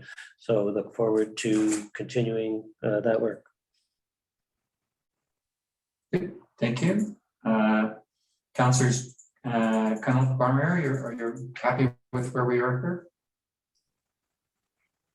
Yeah, I mean, we resolved, just as Peter said, resolved that last council meeting to provide some support, and I think that spirit of cooperation is well received, and we appreciate it, and looking forward to kind of keeping that momentum going. Thanks, Peter. Actually, There was something else that I know, Councillor Barmar, you took part in the BC Hydro information session that was held online at the beginning of the month. I took part in the one that took place a few days ago. I did follow up with Hydro on some questions that I had with respect to the program that they have, whereby they will come in and build a DC fast charger and operate it and maintain it and pay for everything. And it was a nice sounding model, but unfortunately, in follow up, they were clear in that they strategically place those and take that particular program where they run them is restricted to the every 60 or so kilometers to establish a network in accordance with a study that the province had done previously. And so because there's a BC Hydro charger at Horseshoe Bay and one at Squamish, the answer that I got in terms of my ask for one at Lions Bay was that unfortunately they would not be able to help us out with that. However, it was good to make some contacts and understand who drives that particular bus at Hydro, so that when we have further questions with respect to our own power requirements for our own applications, that we can perhaps turn to those people, and if those people aren't the right people because they're operating that program, they can at least steer us hopefully to people that can assist us with the endeavors that we are pursuing. Thanks, Peter. Okay, Next item. thank you. 50th. 50th anniversary committee. We've been working with the committee on a variety of different projects. Carl has been doing a lot of the coordination work in that respect. And the building inspector is liaising with Modi with respect to the mural under the underpass. So we'll continue to work on those things with the committee. Good. I think they're just ticking along from my perspective. Thank you. Next one, IMP. So with respect to the infrastructure master plan, items were previously identified and budgeted for this particular year. We'll be doing some paving in the fall. I think there's some bridge repairs and inspections. And the public works manager is working on the MOU with the District of West Van for procurement options. So things are moving along. The only downside item to report is that, as was previously noted, we were unsuccessful on the Bayview DWIP grant application. So I'll have to determine what's next in respect of the work that's required for that project, and what pulling it into piecemeal items might look like, or whether that's feasible at all. But that will have to come with further review by staff. Thank you very much. Questions on this topic, colleagues? Yeah. Peter, when NISBAC and you start looking at that plan to break it up or de-scope it or whatever, I offer to be involved. Spend a lot of time in those kinds of sessions. I think I can add some value. I'd like to be involved, and then obviously we also need to consider, what level or how does this go back to the infrastructure committee if we want to take it down that path as well. Right. Okay. Thank you. Thank you very much, and thank you for the offer, Councillor Abbott. I think we're good here. Asset management plan. Okay. So the phase 1 and 2 reports were posted to the website. We've applied for the phase 3 grant funding back in February, and the decision is expected in late fall. Yes. It's the latest word.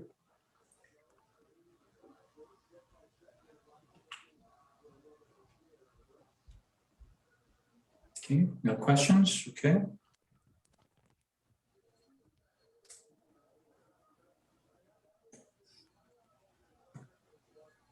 Public consultation. Okay. So we had discussed the possibility of establishing a new web-based communication platform. Council determined that that wasn't the direction that we would go at this point in time. The communication survey has been circulated. I think that's been closed off now. And so Carl is in the process of tabulating the results. We had good uptake on the survey. I really wish And that so- the two of you girls would just. I think Councillor Cunliffe wanted to be muted there. Correct, apologies. No problem, Councillor Cunliffe. We'll have a report in September on the communication survey and what it tells us. We'll take it from there. Thank you very much. I did get my package with the enclosures the other day. Thought they were comprehensive, detailed, and covered enough topics. I personally did 2 copies over them. Thank you very much to staff for that. Okay, and emergency planning initiatives. We just had the report on the update as to where we're at with that right now. Probably say probably be changed to Q3-4 now.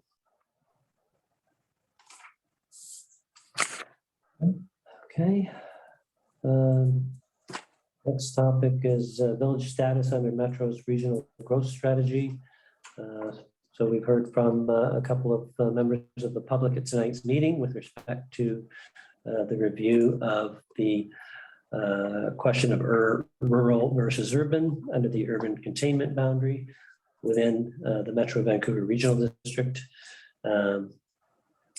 And as you know, heard from the Metro CIO and GM of Planning at the July 6th meeting. I think the consensus, as I understood it, was that the topic requires OCP feedback, but leave that for a different day, different discussion. Just to those members who don't know, it's Climate Action Committee night tomorrow night, and Metro's Climate Action executive team is coming for a presentation, if I've got it right, Councillor Cunliffe and Barmera? Correct, tomorrow evening, 7 p.m.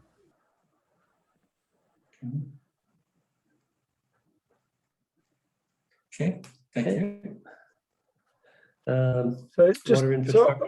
sorry, on this one, Peter, is this, I mean, is this going to be on the agenda for the first meeting back in September? I think clearly there's a lot of residents that think it should be. I honestly have no recollection of being told that it needs us to do an OCP update or what OCP feedback means. The original context statement was done previously, and that's without an OCP feedback. It was, as I stated before, 12 people in a town hall that made that decision, evenly split, I might add. And I think we need to keep moving this along. I think I've been saying this fairly consistently for a long time. And it seems like our residents now agree with me. So I would like to see this on the agenda for September first meeting back, and for council, if we're not prepared now to come to a conclusion of how we want to move this forward, I think council should be prepared to decide how they want to move it forward. There's five opinions to be heard, and then opinions of 1,500 residents to be heard. All right, Councillor Abbott, you've raised a point. You are correct. Nope. CIO, did you want to go first? I've got a copy of the presentation from Metro from the last meeting. And they talk about your OCP defines rural and the long-term land use objectives of your community. The RCS, or the regional context statement, shows the alignment of your community vision as expressed in your OCP with the Federation's objectives as expressed in Metro 2040. So what the regional context statement does is it basically shows how your OCP aligns with Metro's regional growth strategy. And we have an OCP that says we are urban. You can't. We have a regional context statement that says we are urban. Sorry. Sorry, go ahead. Well, actually, the OCP, that regional context statement was added to, only mentions twice whether we're urban or rural, and in both occasions it calls us semi-rural. So the regional context statement defines us differently. And what we're talking about is changing the regional context statement. I'm just saying that legislatively, under the Local Government Act, the way that this works is that the regional context statement is a statement to show how your OCP aligns with the regional growth strategy. And at the moment, it aligns. You can't just change the regional growth context statement to say we're now rural. You have to actually change your OCP. You do that with an OCP amendment after a process that is dictated by legislation. Then, once you have an amended OCP that says you're rural, then you have a new regional context statement that shows how your OCP as amended aligns with Metro. And because it doesn't, you're asking Metro to change their regional growth strategy to align with your new amended OCP. And that's the way it works from a legislative perspective. Whether it was clearly set out in the presentation from Metro, I thought it was, but I think that there's some misunderstanding or misinterpretation by some people. But legislatively, that's how it works. So we have to do an OCP amendment if we want to change from rural to urban. And that's a process that has a bunch of things that have to be followed. So second, Councillor Abbott, I'm going to come back. Councillor Abbott, sorry, can I just agree with Peter for once? Can I just agree, Peter? We have to do an amendment. We have to amend the regional context statement. We do not need to redo and do an entire OCP review. That's the point I'm making. And you just said that. People have this idea that the only way to do this is to spend $100,000 in 2 years reviewing our entire OCP. Not required. Okay, so I've said enough on the subject. No, we're going to come back to you, Councillor Abbott. Just get warmed up. I want to move it around to Councillor Cunliffe. Your hand's been up. Yeah, I just don't remember setting a date for 2023 to look at our OCP. Could someone refresh my memory as when that was the set date and time? Is this not something we could bring to our strategy session and look at in 2022? If someone could refresh my memory of where 2023 was the OCP time of looking at that, that would be helpful. Thank you. Thank you very much. If I can answer that in part, when I addressed the resident after we'd said goodbye to the Metro folks last time, Marcus actually quoted me saying that I believe that a full tilt exploration of urban or rural would suck the wind out of this council, that we have a lot of projects and we've got a lot of focus right now, and this isn't the driving point. I'm editorializing now. I continue to believe that. And I think that if you listen to Metro, it's about community engagement, and it's not small community engagement. It's about much larger community engagement. I would see this as an OCP item. I believe that the 200 people that have signed this petition, quite frankly, don't know what they were signing. I think if I was to ask 3 questions, half of them couldn't answer it correctly. So I don't fault where their decisions are, but I think if this council wants to make this last quarter this year, first quarter, and then throughout the rest of your mandate, if you'd like to make this a dividing issue, then I'm quite prepared to do a quick poll around the region or within our council here and say, do you want this on the September? Because then the next meeting after that is October, and we're coming to the new year, and you get the whole deal about the budget, and our municipal world starts to snowball here. So I'll go back to Councillor Abbott if he wants to make any more comments on this. But I think if I got the first one from Councillor Abbott saying he would like to see this on the September agenda to pursue this further. Is that editorialized correctly, Councillor Abbott? That is correct, but I'm pursuing an amendment to the regional context statement. I'm not suggesting, and obviously with public engagement, but I'm not suggesting a full OCP review. And I think that's the differentiator here. And I think it's simple enough to do. And I think Peter even confirmed that himself. I think those are 2 different things. So as long as we all think in that light, that's my suggestion, yes. So legislatively, you have to do an OCP amendment. It doesn't have to be a full-blown OCP review, but you have to do an OCP amendment. And there are steps you have to take in order to go through that process, including public hearing, public consultation with respect to that proposed amendment. Then afterwards, you would do a context statement. However, it was discussed at the last strategic planning session as to the need to undertake an update of the OCP. It's getting long in the tooth. It needs to be refreshed. That was identified. It was also identified that that's a big project that's going to take a lot of time, effort, and money to accomplish.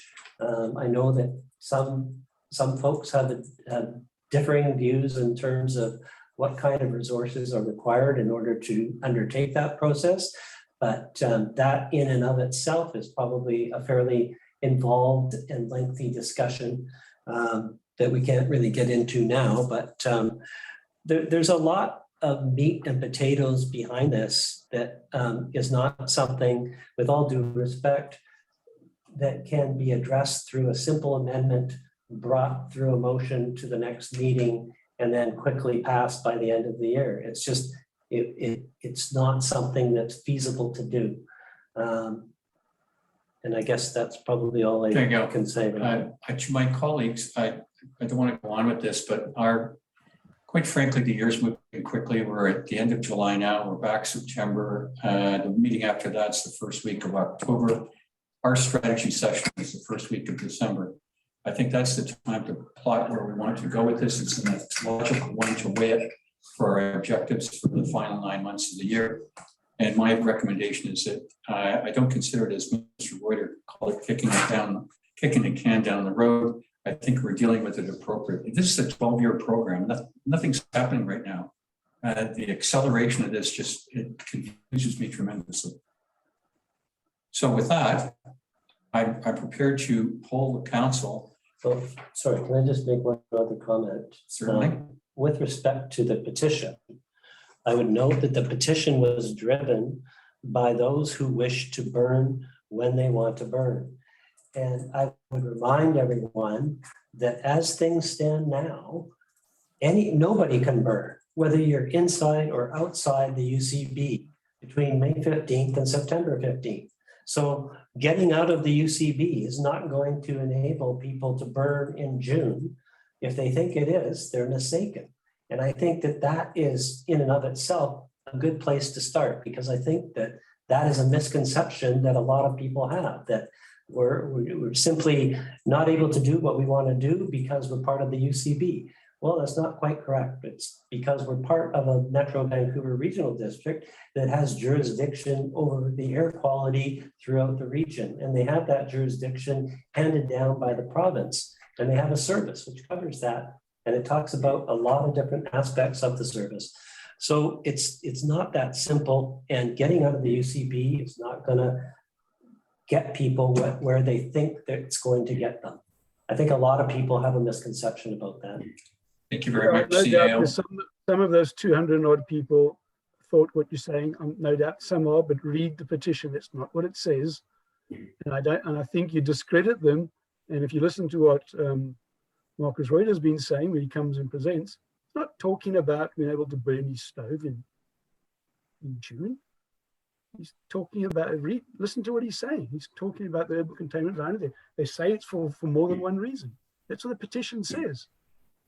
So anyway, I think it's not as complicated a process as we think. We laid out. It was done very simply last time, within 6 or 9 months when you made the original regional context statement. I see no reason why we couldn't make that amendment.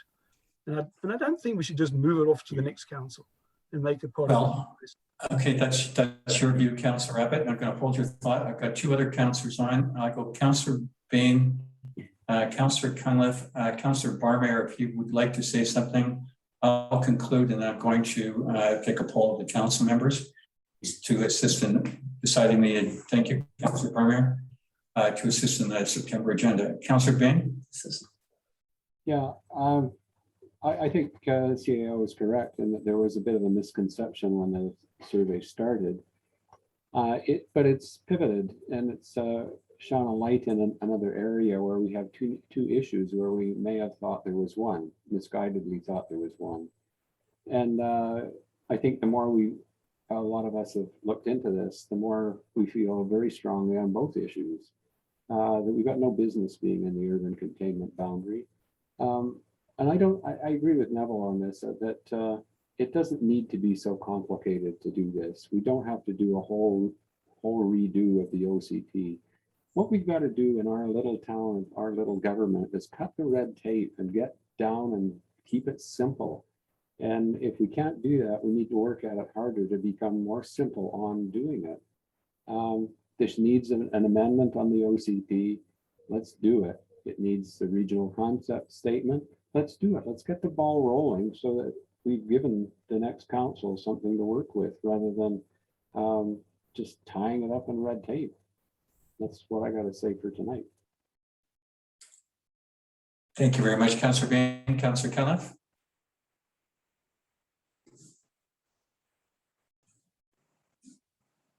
Councillor Cunliffe?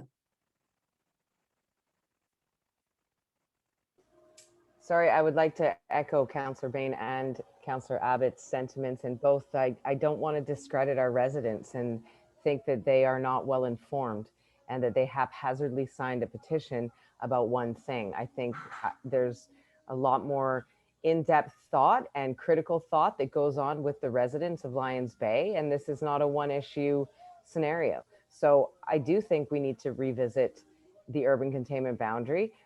From the presentation from Metro, we did not hit any particular target that actually put us in a Metro position. So this is something that does need to be brought to the broader community. We need to have tangible feedback from the residents and not just what was answered in a survey, of which there was a substantial response to. So I'll leave it at that, but I don't think that this is something that needs to be pushed over into 2023 or the next council by any means. Thank you very much. Councillor Barmayer? Yeah, I guess just in general terms, I mean, this conversation has to keep going. Any councillor is free to bring a request for direction or a request for decision in front of council. with maybe all the questions answered about the actual process of doing this, properly understanding it, not guessing at it, not speculating about what this process looks like, having a clear objective where we want to go, laying that out in a more formal presentation to council, I think would really help move this conversation along. And I would like to keep talking about it. There you go. Then I tell you what, I think I would appear to be the outlier here.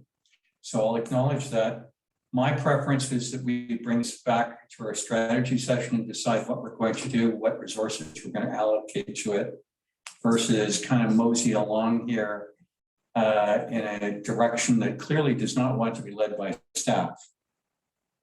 So if it's not going to be led by staff, then the council needs to set a clear direction for them as to what that would be. And so far, what I have heard out of this is that we should be moving along with this, moving towards either minor accommodations. Certainly we need an OCP, but we want to do something faster versus later. And my suggestion would be that in the strategy session, which is close to the budget session, as the CAOs mentioned, we should be allocating partial cash for a OCP to be started by the new council upon their sitting in their chairs. And that we decide for the last 9 months of our term where the priority of this fits. And right now we've gone through three pages of priorities, and basically we're making this the number one because it's going to take a lot of time. So to my colleagues, I would ask the question, and I'll make it somewhat either here or there. Would you prefer that this was addressed in September, or would you prefer that this was addressed in December? So I will go first. I will say December. Councillor Abbott, I'm going left to right on my screen. What would you like to do? September. September? Yep. Thank you. Councillor Bain? I'm flexible. I just want to see it get the ball rolling before the end of the year and make some substantial progress, not just introduce it in December. If it can't be done in September, then find a way just to get the thing going, because I agree we need to talk about it, but we need to make some progress on it as well. There you go. So it would be fair to say that you're sitting on the fence for the moment. That's fair. Thank you. Councillor Cunliffe and then Councillor Barnard. I would say I would like to see this come back in September as a discussion point, barring a fourth wave. Hopefully we can have an actual town hall and invite the public, not those that just answered a survey, but engage the entire community, have them come down and let's hear what they say, which will dictate then where we decide in the strategy session. But I would like to see the momentum keep going and not table it until December, and then therefore it be January, February before we see any sort of movement. Thank you very much. Councillor Barmare. Yeah, I think the ball rests with council to have a specific ask about what the objective is, what it is we actually want out of this. And a very clear statement from council is the next step in my books. So you're in favor of September or December? Yeah, I guess it depends on council. This is not a staff activity. This is up to council. I'm polling someone on council to pull a request for direction together and come to council. So perhaps I apologize, Councillor Barmer. So here's what we have. We have one that would like to go to December, two that would like to do it in September, and two that are on the fence. I'm not on the fence. I'm going to be very clear. I think the direction needs to come from council. We don't even know what question we're asking. We need to agree on a question to answer. We don't have that yet. We're still fuddling about. So this is rests with council. This is not rest with staff. So all of the background information that you need in order to understand the requirements and the options and where to go from here would have to be brought back to council in a fairly thorough report from staff. I'll just remind everyone that I do have some scheduled vacation time coming up. Getting all of this done in time for September will be extremely challenging. Other things will have to suffer.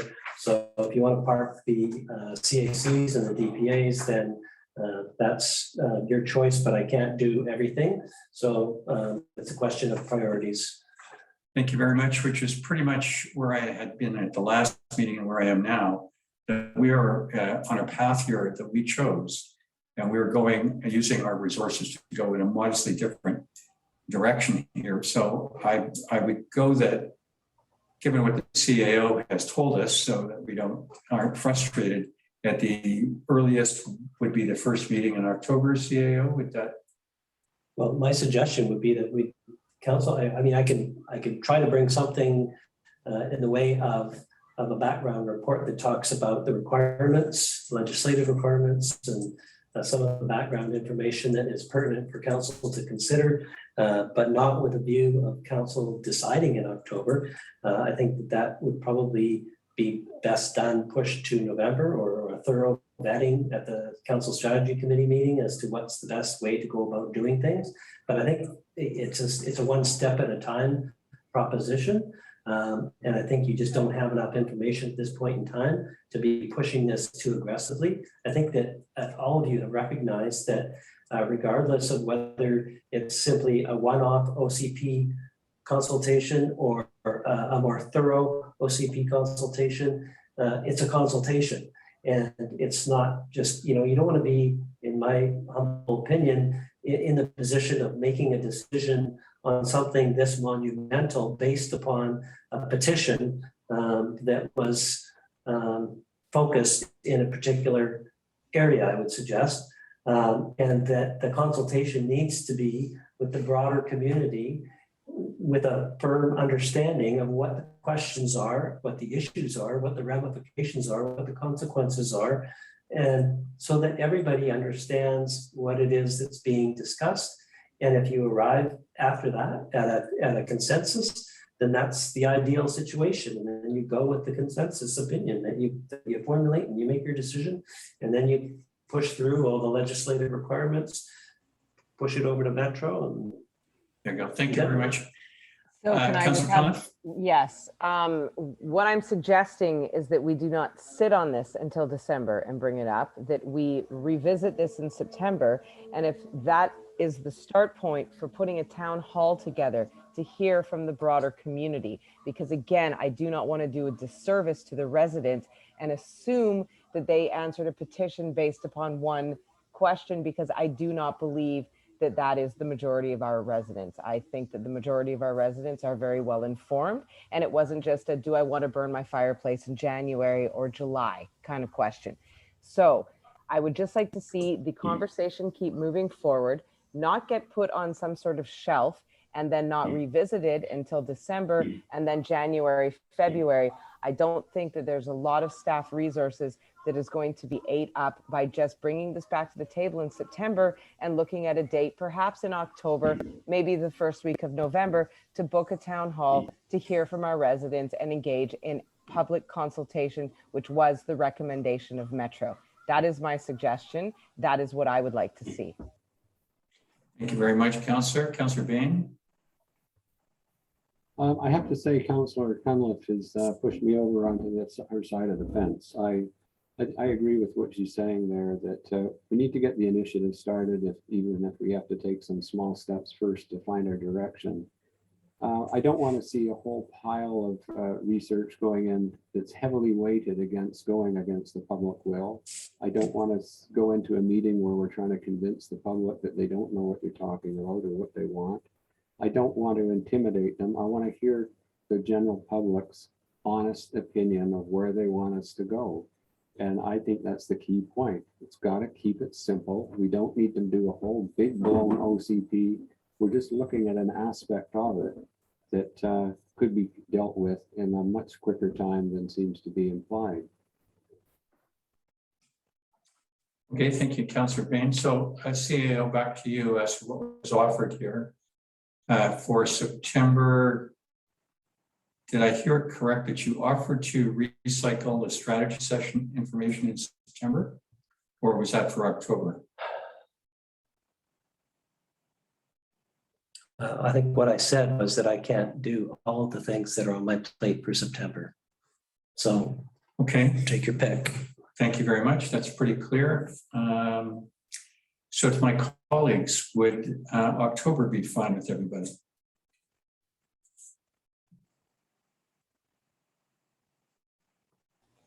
As long as this is on the plate for September as a discussion point, and I guess the key start point for me would be pick a date. Let's see what the public health order is at the time. An actual town hall where we can engage the public and ask them their opinion. That is the out of the gate start point. We don't need any research. We don't need any background to that. There is minutes. We have a Metro presentation. The village website is a resource. We just need to bring the community together, have a discussion, and then see where we go from there. And the understanding of the public will come from what is presented there. But there's nothing to present because we haven't formulated presentation materials. So there needs to be materials presented for the public to understand the various aspects of the question. Of course. You know, if they September can't would be just- September would be to look at setting a date for a town hall, which would then allow time, and we can invite Metro back. I'm sure they would be more than happy to come and present. So if in September we discuss this and we set a date for the last week of October or the first week of November, I would imagine that that would give us enough time. Metro's already presented to us. Most of the information we need is there. It's available.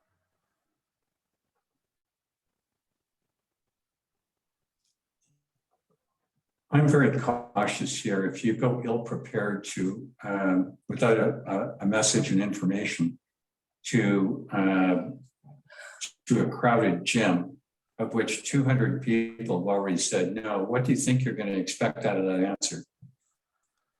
Ron, I don't think Jamie's or anyone suggesting that we're just going to go out there with a half-baked question, but we're suggesting we want it to come back in September, keep the conversation going, let's get a plan together. Okay. We're kind of going around here. The council appears to have a will to do something shortly upon coming back from break. Not defined entirely yet, but want this back on our plates. The CAO has said that he is unable to provide his usual in-depth and well thought out information and background to us. So we're at a bit of a disconnect right off the bat. We're not asking for a well thought out and in-depth review or report coming from September. We're asking for this to come back on the table in September for more discussion and to lead into our next steps at that point, as opposed to tabling this from July until December. I think that's a fair request.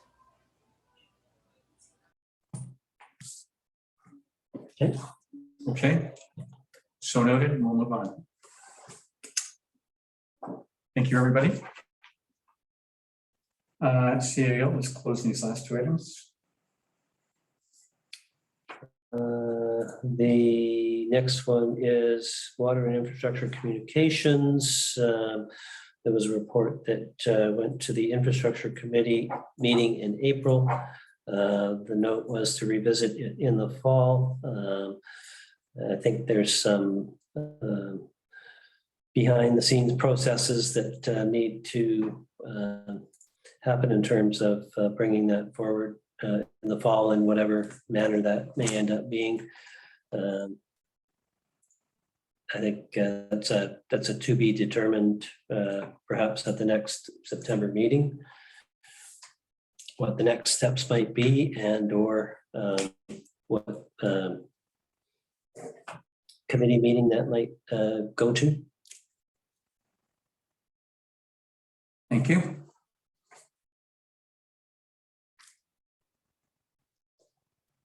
Stormwater, I think that's put off for the Same sort of idea. Same idea. Any questions on the last two items?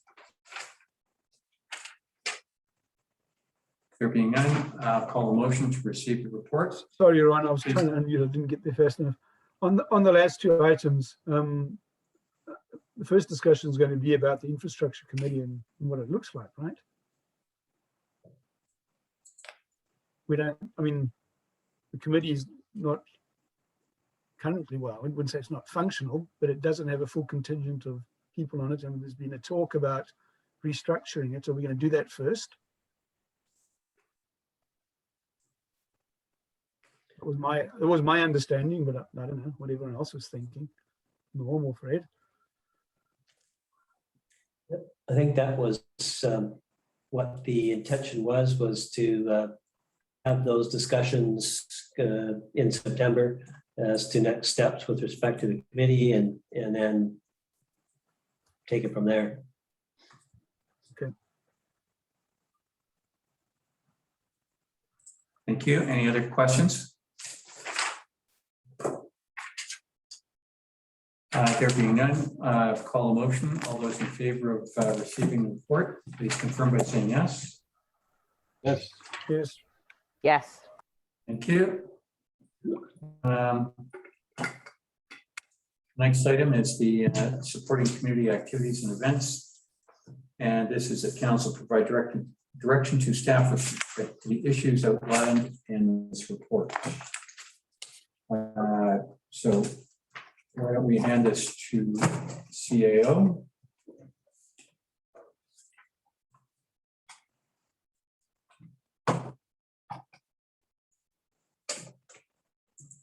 Okay, so as you're aware, this matter came up in March, and there was some discussion at that time, and got away and sought advice with respect to what's our legal position in terms of the options that council has for supporting community activities and events and those who put themselves forward to make those things happen. And getting some information from the Municipal Insurance Association of BC.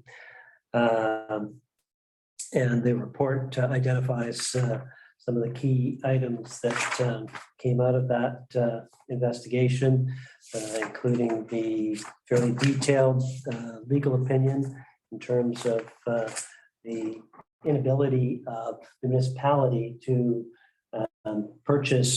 indemnify or purchase insurance for residents with respect to putting on activities and events without establishing a legal relationship as set out in the report or in the opinion.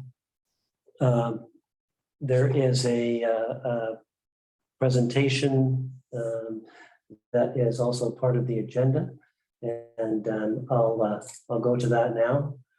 And sorry, screen.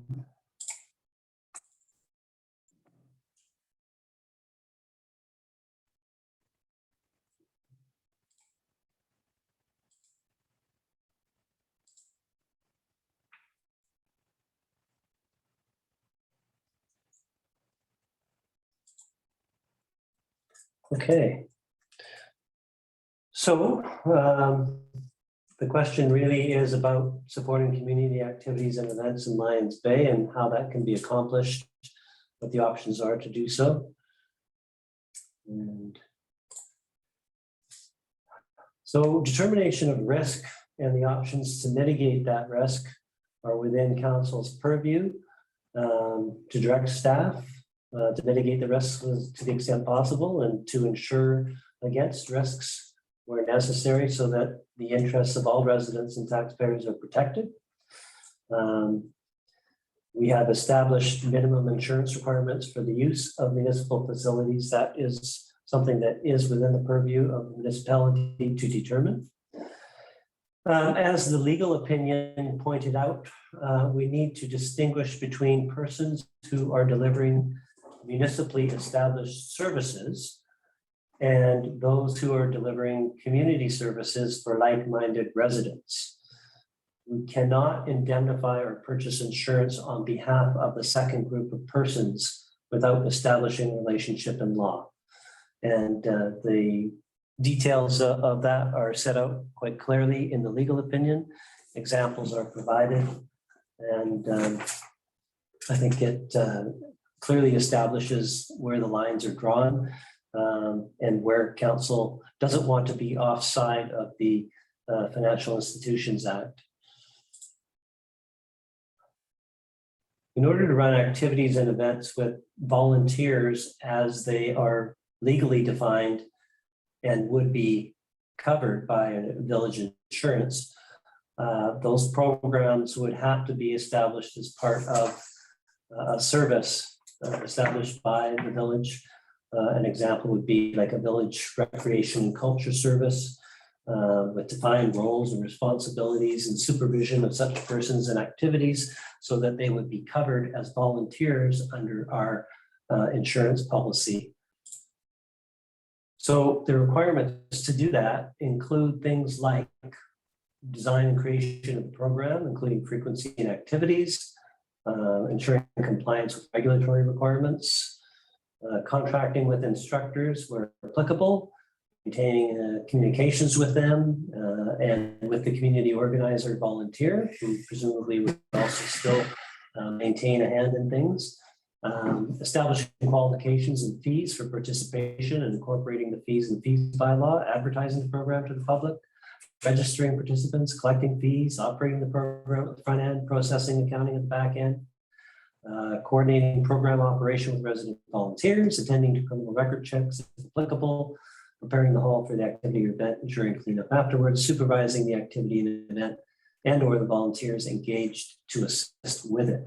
These are all part and parcel of establishing a service and having volunteers who might help with that service be covered as volunteers under our insurance. Our current volunteer policy needs to be updated. It's not legally correct in terms of the definitions and descriptions that are provided in it. Something that I'll work on. If council wishes to create services for activities and events in order to provide insurance coverage under the municipality's umbrella for the current organizers of the activities and events, it would require a good deal of work to set up a recreation, cultural kind of service model and may require additional staffing with additional costs. At the end of the day, there may be some activities and events which cannot operate this way because of the impossibility of providing the requisite level of supervision. That would be something that we would have to examine on a case-by-case basis with the assistance of the MIABC. Community-run activities and events. What are the alternative options for promoting and supporting those community-minded persons who wish to run these activities and events?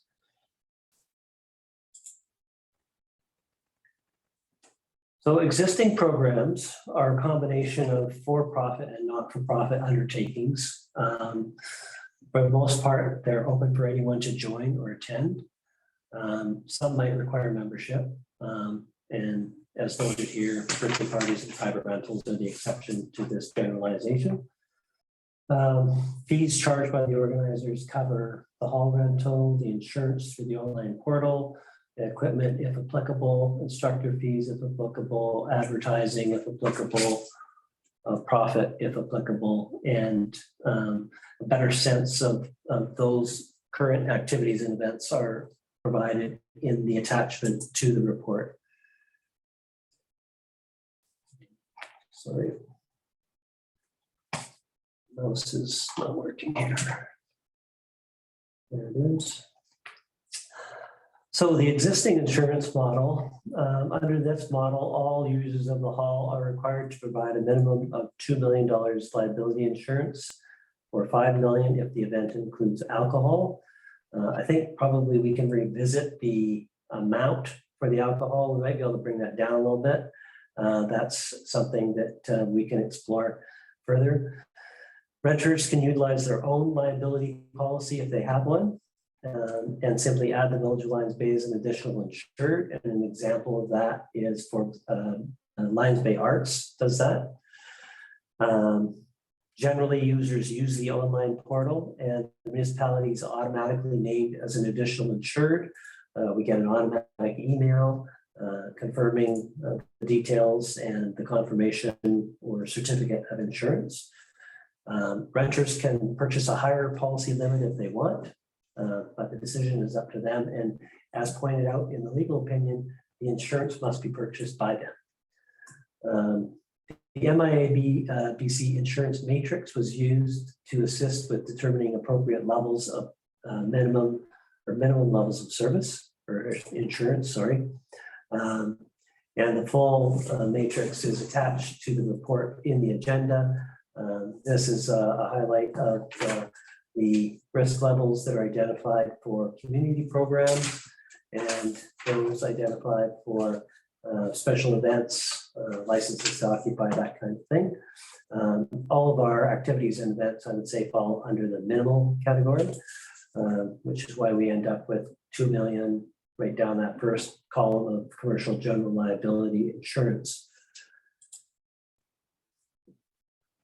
The insurance obtained by the activity organizer covers them and the village from liability up to the stated amount in the case of negligence that's attributable to the activity or event.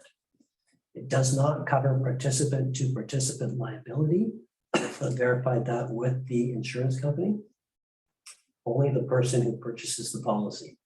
So what that means is that if there is an instructor, as opposed to someone local who is organizing the event for, let's say, an external instructor, the instructor is the one who ought to be signing a rental application form and obtaining the insurances. They're the ones who are likely to be sued if there was an accident.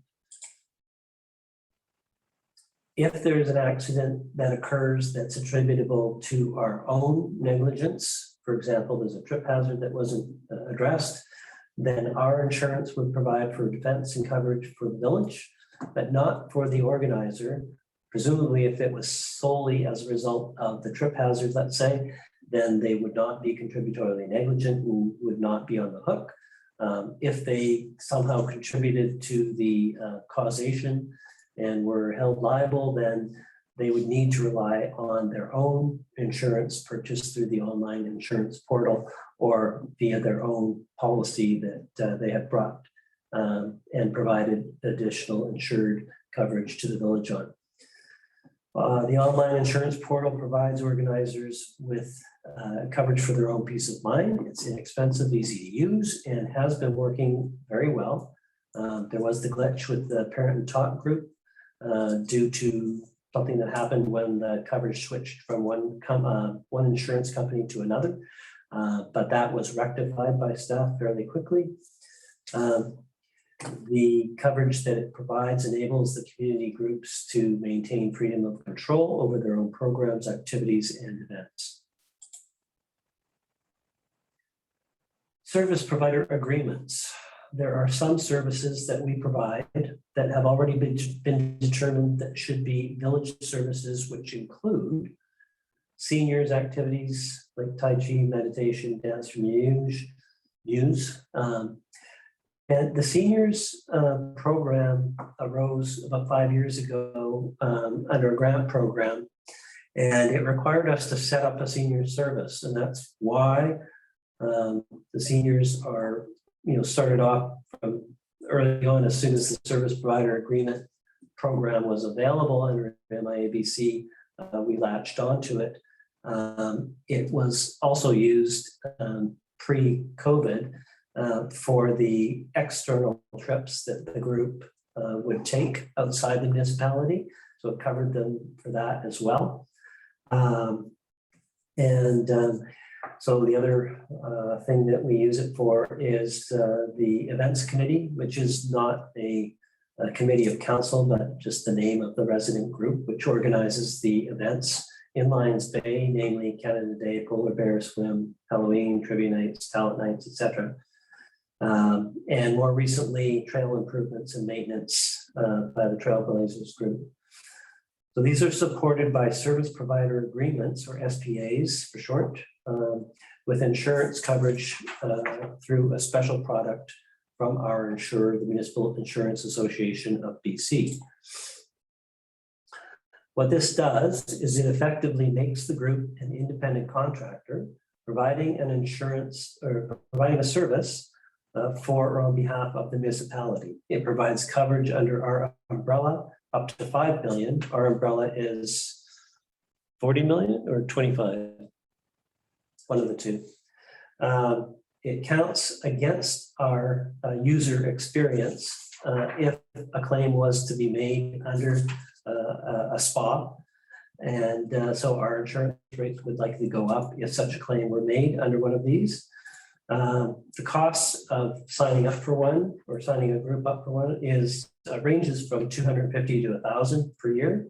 That can be payable either by the village or the contractor. To date, we have paid them, and that's an annual fee.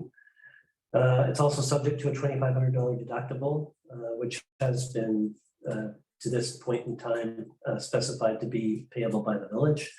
The contractor must still indemnify the village under the terms of the SPA, but they are covered for this indemnification up to the tune of $5 million, just as they would be covered vis-a-vis any third party up to that amount.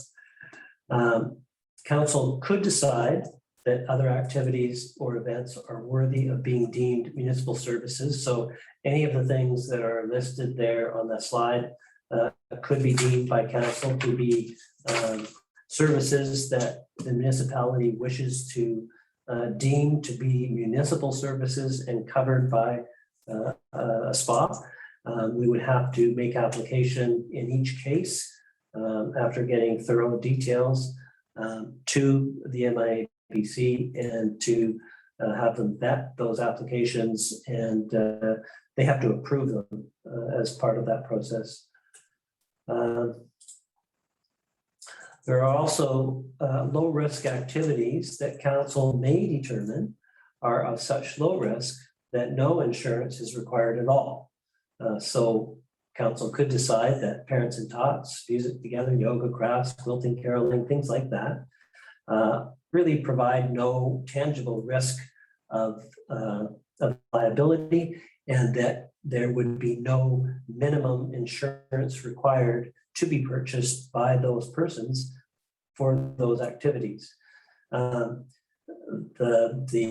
organizers themselves might want to purchase the insurance in any event for their own protection through the online portal. It's fairly cheap for those kinds of activities.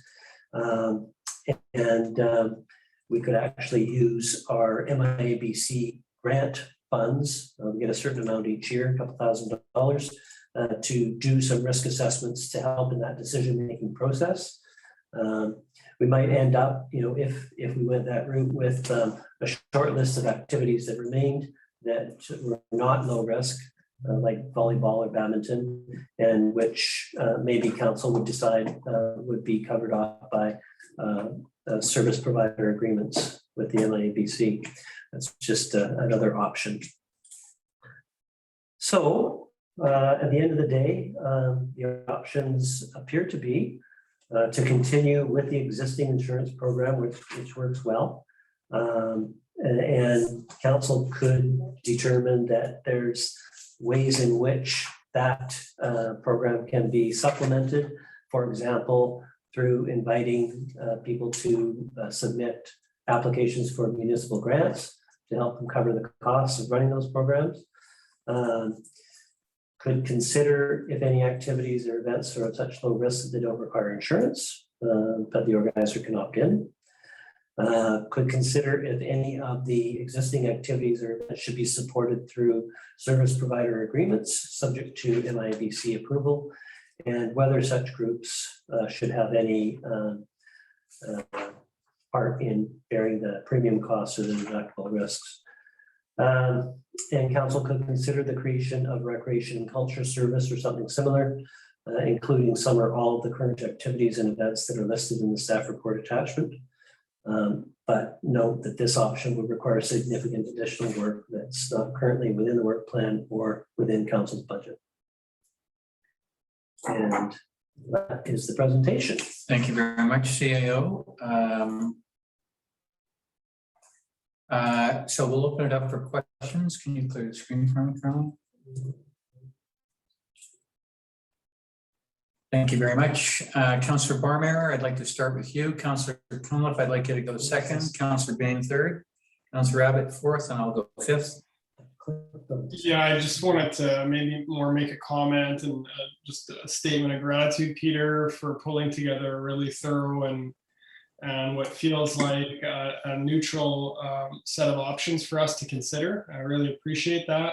I like to see that there are several avenues that we can talk about, and so I just want to say thanks, and I'll give this some thought. Do you want me to come back to you? Well, I mean, and this is for information for us. You know, we need to think about this as a council, and I think at the next meeting we can maybe come up with some more clear ideas. Actually, but I just want to express my gratitude. Actually, staff's asking for direction, Councillor Barmeyer. Seriously? Okay. It can take some time to think about it. Okay, well, I mean, there's a lot to consider here, and all right, so all right, we'll come back. Yeah. So Councillor Cunliffe, next up. Yeah, I have to just sort of echo Norm's or Councillor Baumeyer's sentiments there. This is a lot to consider. We've had this ask going since March, and to ask us to make a decision on this tonight when it was given to us on Friday seems a little bit premature. I do appreciate all of the options. I would like to sort of look at disconnecting for-profit so-called community. Like, yes, these yoga, music together do provide something within the community, but so did the karate and any other, the dance and any other thing that was ran out of the hall, but that is a for-profit. So it shouldn't even be in the same sort of category as the parent and talk group. I think volleyball and badminton, you sign a waiver, you're at risk. It's a community event. It's no one's making any money off of the drop in badminton. So for that, I have to sort of wrap my head around. Yeah, to be frank, I'm really not ready to make just a decision on this tonight. It's waited since March. So I don't know what the urgency is for right now. I'm just reading from the script. Thank you very much. Councillor Bain. One thing that really caught my eye was the discussion of low risk groups, like the Mothers and Tots one.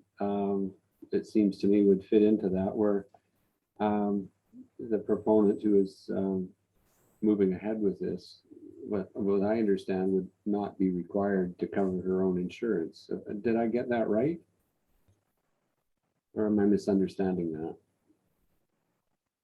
that? They can purchase the online insurance that's been rectified. Oh, I thought, Was that the question? Sorry. no, I thought somewhere in your presentation there, about 3/4 of the way through, there were low risk groups that may be already covered under the municipal insurance. At least that's how I took it. Am I wrong, or? Yeah, they're not covered by municipal insurance. They're just low risk activities that council can decide, we're not going to make you buy $2 million of insurance coverage for this activity.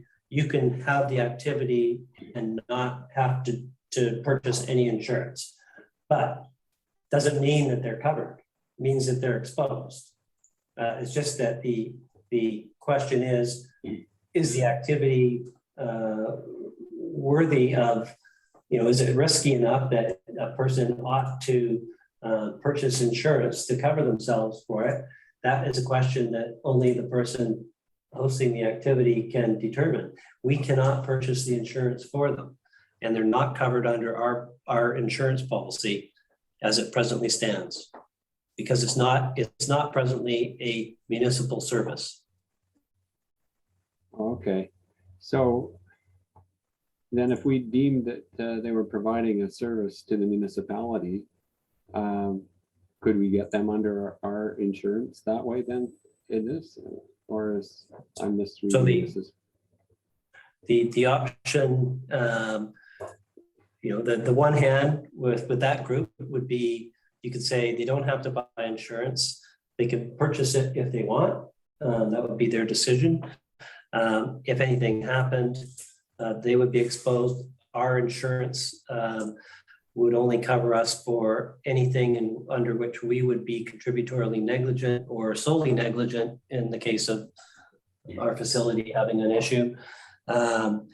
The other option to cover them would be to set them up under a service provider agreement with the MIABC, if council wanted to deem that a service of the municipality, and to essentially set them up as an independent contractor providing that service, which would, we would provide greater detail and submit it to the MIABC, go through a vetting process, and they would determine a cost, assuming that it was approved, and then it will come back to council for a resolution.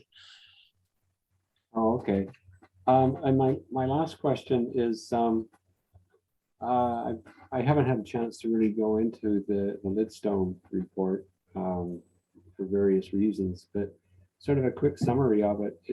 It seems to me that are we asking people who are going to sign up to provide an opportunity or provide opportunities for activities in the village to accept all the liability that for anything that may go wrong up until, I don't know, it seems like even their inheritors and stuff might be dinged with it way down the road. I don't mean to inflame this or anything, but that's sort of my first brush read on it. It just seems rather excessive.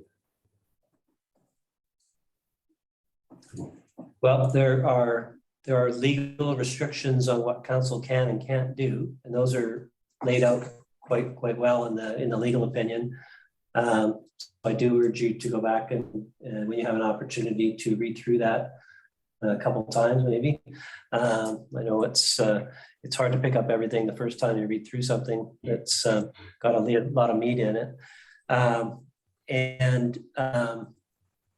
Really what it comes down to is whether council is happy with the existing program, which provides all of the activity and events organizers to quite easily and efficiently and fairly inexpensively purchase insurance that they presumably then share amongst the group.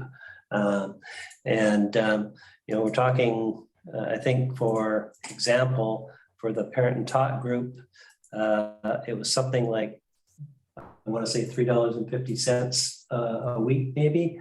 So if you're doing it four times a week in a month, you're going to spend $15 on that, plus $25 on your hall rental fee.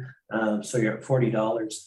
Under the previous way that we were operating, like beyond 3 years ago, we've been doing it this way for 3 years. So beyond that, in the past, we were charging $40 for the hall rental to pay for the cost of the insurance, but we were actually breaking the law in terms of the Financial Institutions Act, and we can't continue to do it that way. So it's either enable and facilitate the ability of those persons who are organizing the activities to make sure that they are covered, or council takes it upon themselves through implementing service provider agreements with the MIABC for those groups that they deem suitable for that purpose, or you go a step further and establish more full-on services that require a lot more involvement and oversight and supervision. Oh, okay. Well, thanks for that. Yeah, at this point, I'm finding this a bit too much to digest in just this meeting. And yeah, I'll take your advice and reread it a couple more times. Thanks. Thank you very much, Councillor Bain. So Councillor Rabbit, where majority of council's gone is that ultimately we're going to table this. So if you've got any questions on the work done or your thoughts, please go to there. I do. So I did send a question yesterday morning, first thing to Peter, and maybe I'm just the one that's not understanding this and everyone else gets it, but I'm still don't understand removing the liability from the person that signs the rental and holding the village harmless. And so here's what I'm trying to understand. So someone goes and takes out a whole rental, takes out $2 million because that's recommended. I don't think people are arguing about the cost of the pay for the insurance. I don't think that's ever come up. I don't think that's even a question here. That's no issue. But then they have to sign the whole rental agreement, which says they hold harmless and indemnify the leases, which is council and village, of all liability and damages of the property and any third party resulting from the use of the facilities. So what I'm trying to understand, and my question was, I think I put it fairly clearly, is, so if there's some claim over and above the $2 million, the person that signed the form, say there's a claim that either the insurance company fights and wins, or the insurance, or it's awarded at $2.5 million, the person, and regardless of whether it's the village that's liable or anyone else, the person that signed the form is now on the hook for that $500,000. That's the way it reads to me. And that's the part, I think, that's the liability issue that everybody's been talking about since the beginning. And I think that's what Riley Dahl put in their TOTS thing in March. And I still don't feel that that part's been answered. And I think that's everyone's big concern. Not the cost of the insurance or how it's bought or how well the portal works. I mean, all those costs are kind of minor. So as I understand your question, you're asking whether, if there was an incident where the liability ended up being more than $2 million, let's say, would they be on the hook for that? And the answer is yes. So if the risk is such that a person is concerned that there is potential liability greater than $2 million, then they have the option to purchase the higher level of insurance within the online insurance portal. So that's that particular question and decision, as pointed out in the legal opinion, has to be placed in the hands of the person who is in that position. Forget the value of it, Peter. How does it seem reasonable for the village to be held harmless by a single individual that's just trying to get half a dozen people together? And they have to hold the village harmless and put their whole livelihood, investments, kids' education funds, or whatever at risk to hold the village harmless. That just seems the wrong way around to me. Why do you insist on that language in the contract they sign before they rent the hall? My other question is, I don't think people even realize that what they've done. So in the senior circle, there's multiple different events with different people doing different things. Some of them have got instructors and whatever. Who's the person that actually is on the hook? If they for that, is it the person that set up the senior circle in the first place? So the indemnification part, where they're agreeing to indemnify the village, is covered off by the insurance that they purchase through the online insurance portal. In the case of the seniors, it's covered by the service. Sorry, Peter, I am interrupting you here just to try to get clarity. So on the MIBC form, it says that you have to indemnify the village, or use the term releases, whatever they use. And then I believe that is up to the full value of the insurance policy.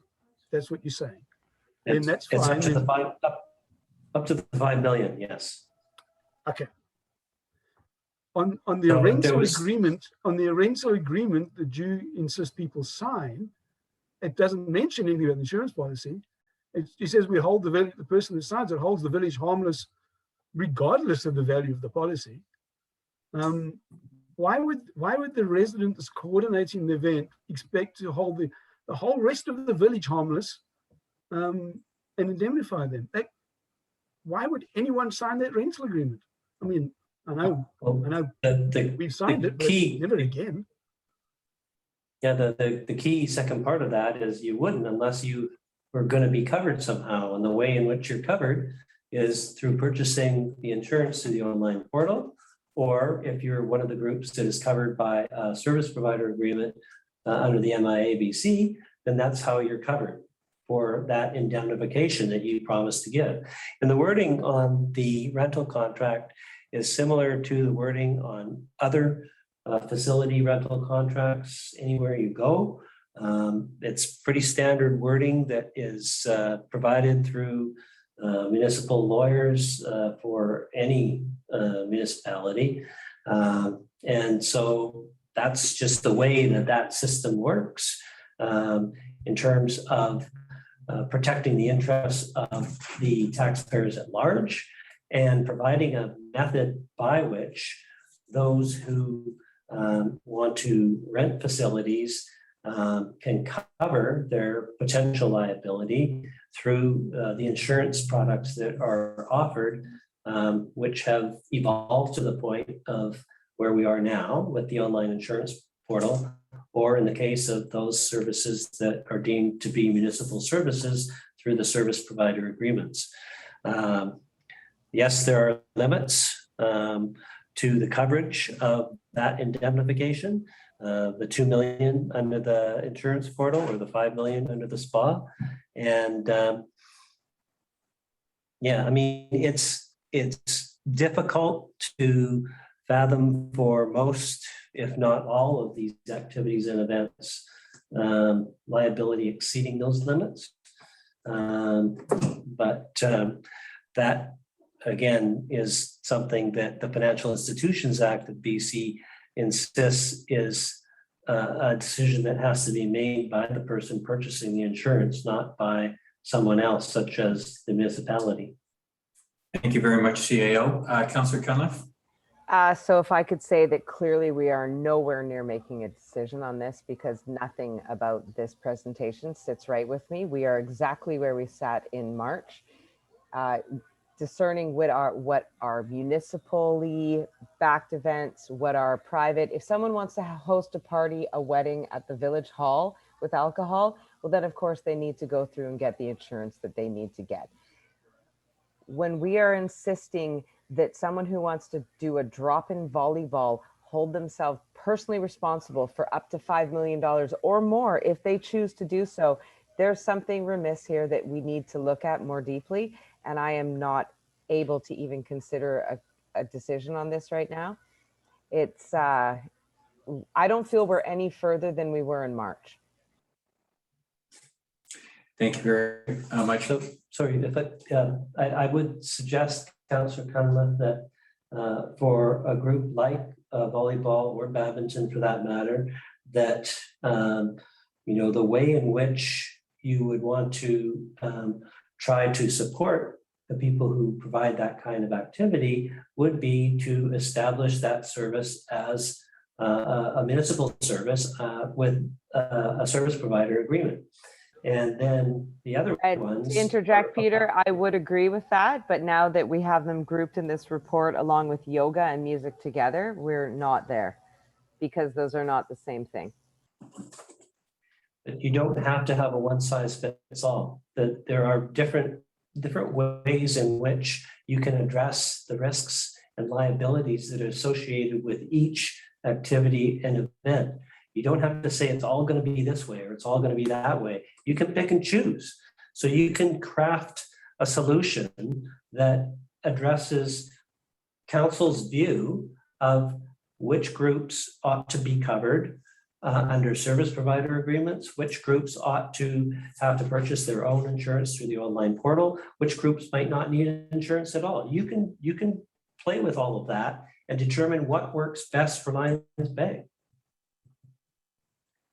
Thank you very much. Sorry, Ron, can I just go back? So there's a few things here. I know we're going to delay this again. We're all coming out of COVID and people want to start gathering. So what do they do next week when they want to start gathering? And I agree, there's not one size fits all here.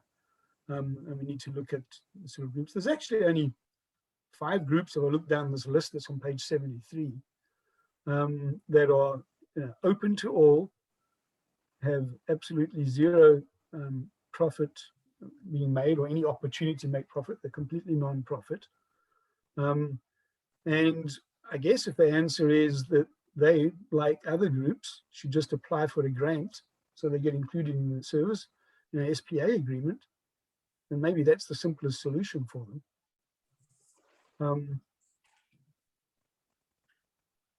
Councillor Abbott, you pretty much stole the thunder from my line.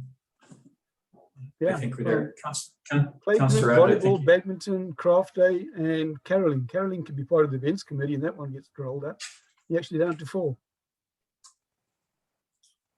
Right, colleagues.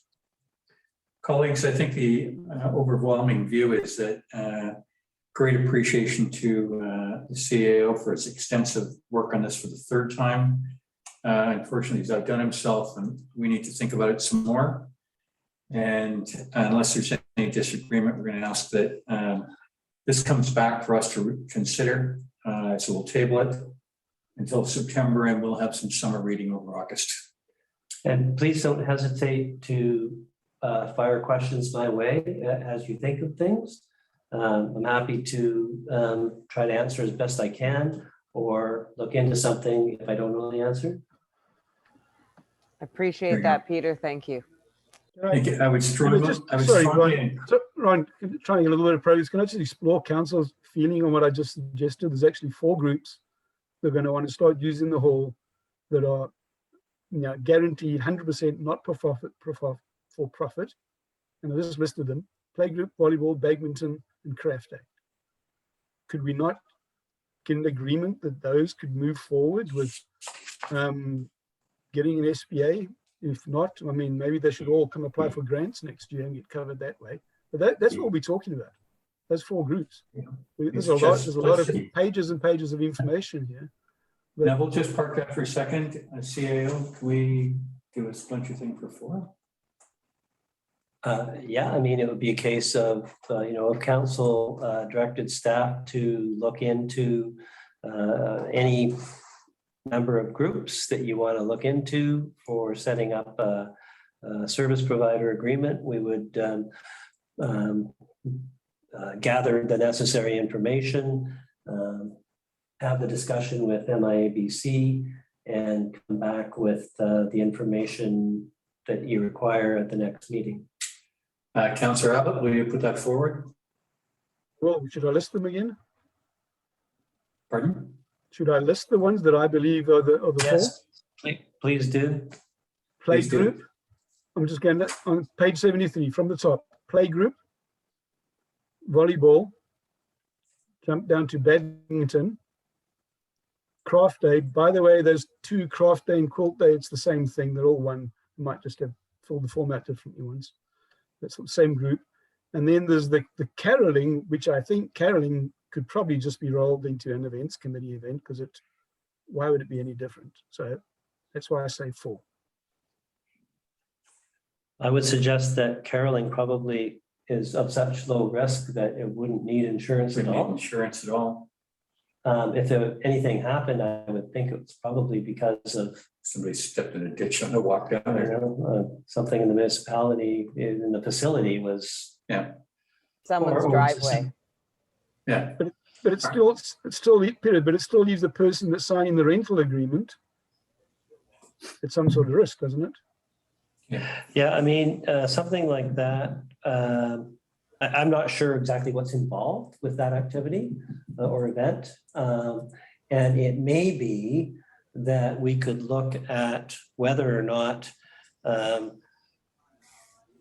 we could have sufficient staff and council involvement in the activity, supervising it such that it could potentially be a municipal service, just like Remembrance Day, which isn't an activity or isn't an event that's organized by the events committee, but is something that falls under our umbrella because of the extensive involvement that we do have with it. So maybe caroling might be able to fit under that kind of a boat or umbrella.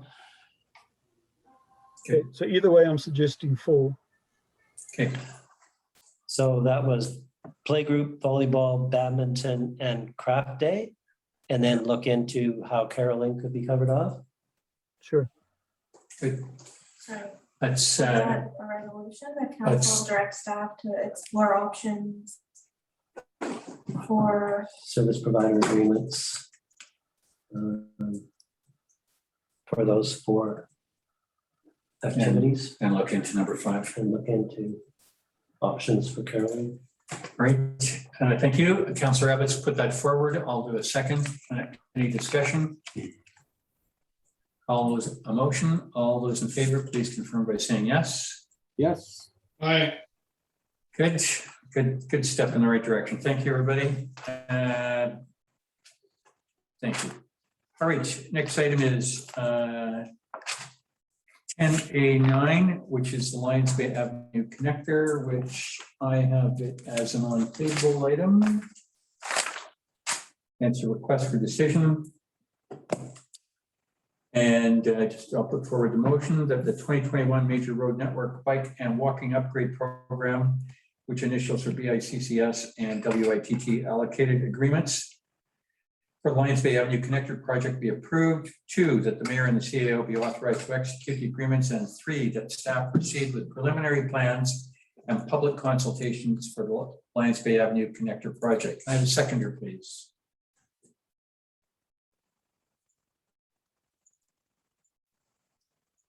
No seconder, no go. Second. Thank you very much. The information is pretty straightforward. CAO, can you close the loop on us for this? We've been working away at the processes that TransLink has for working these projects through their committee structure and approval process, and have just recently received the agreement documentation related to the bicycling infrastructure and the walking infrastructure components of the grant funding that is available and has been allocated to Lions Bay for this project. The agreements are attached to the report. The Schedule A to the agreements is identical in each case, so there's a lot of pages, but not all that much reading required. So council has previously approved funding for this project, and the municipality's maximum portion has been funded as part of the approved budget process. With receipt and approval of the agreements from TransLink, we're in a position to commission concept drawings and other details for public feedback and refinement before being tendered. As I've mentioned previously, it's expected that portions will be achievable through community involvement, such as trailblazers for the portion of the trail through the treated section adjacent to Highway 99 southbound on-ramp, and a rough sketch plan, very rough sketch plan, is appended to the end of the prior reports that have been attached to this report. I also just today, as a matter of fact, received some rough sketches from the Ministry of Transportation and Infrastructure with respect to portions that relate to the on-ramp section, and ideas that need further exploration. But they've kind of had it sitting on the back burner as well. This project must be completed by December 31st of 2024. So there's certainly some time. And the options here are to approve the recommendations as noted by the mayor, or seek amendments to the agreements with TransLink. Been through them, don't really see any need for any amendments, or alternatively provide alternative instructions to staff. That's about it. Thank you very much, CEO. If I may start with the first question. Thank you. Great job that we've got the documents back and the other work can begin. In your heart of hearts, while we've got the outside date for December 2024, where would you see this in the project mix? Is this something that's going to come to the strategy budget session to see where it ranks and stuff, manpower and things like that? I think basically the idea will be to get some concept drawings happening so that we can look at setting up consultation processes. It's hard to do that without some material. So that's step one. The expectation would be that this has been funded, the municipal portion has been funded through the existing budget. So I presume there will be a rebudget for the next year. Obviously, that would be part of the process at the end of November, early December, when we talk about priorities and so forth. I think once we get some legs with this, then it will start moving along. And I expect that refinements and feedback process, and going back a couple of times to the public, will take place over the course of the next 6 to 12 months, and until the point where we are in a position to start putting out tenders for work. And so the timing of that will depend on what the consultation process looks like and how much time we take. We've got time to be thorough and to make sure that we do the best possible project we can. Good. So yeah, that's how I see it. Thank you very much. I just to pause and going to you in a second, Councillor Barmer. It's a minute before 10. I'd like to extend the meeting for an hour. I'll put that forward. Councillor Barmer, could you second that, please? I'll take that as a yes with your hand up. Yep. And all those in favor, please confirm, say yes. Yes. Regrettably, yes, I know. Thank you very much. Pass. Councillor Barmer, your question? Yeah, I guess I just wondered, so real basic terms, we're going to present some plans and images to the public. We'll get some feedback. What if we find that we're not supported in this? What if we find there's a fairly large pushback? Do we have the option to back out? And what's our investment? How much money would we stand to lose if there was a turn of uptake on this once we start showing people what it's going to look like?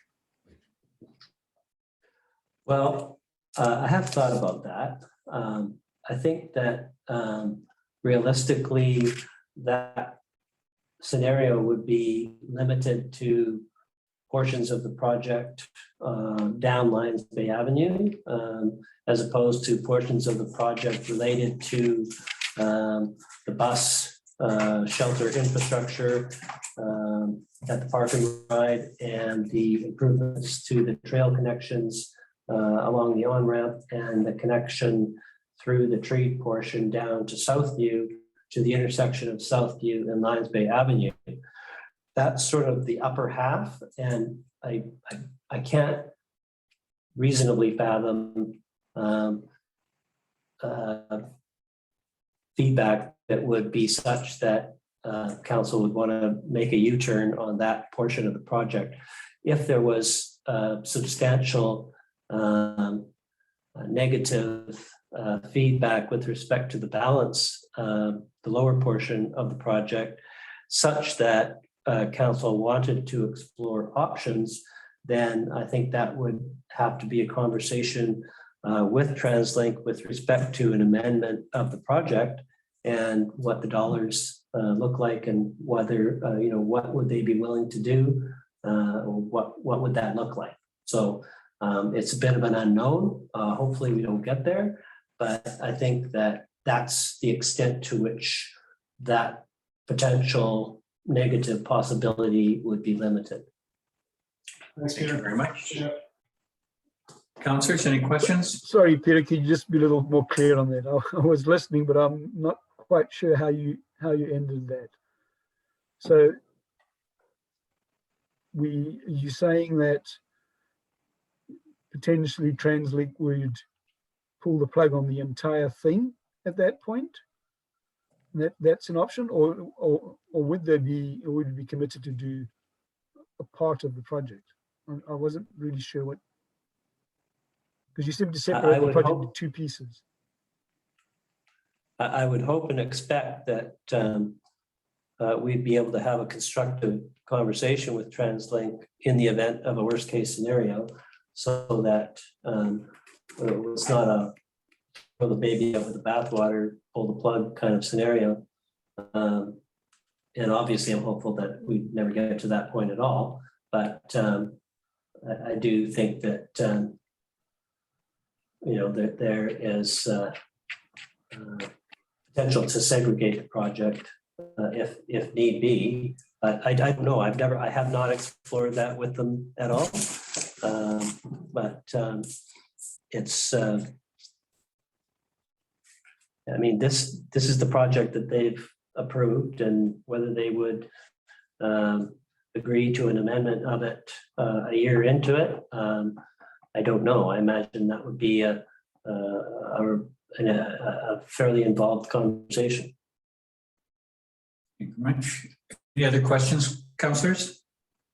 Yeah, just sorry, one last point on that. But by that time, if the worst case scenario arose and we had spent money, then we could be on the hook for that. And they pulled the project from the grant, then the money we spent is potentially we're gonna have to pay it back, right?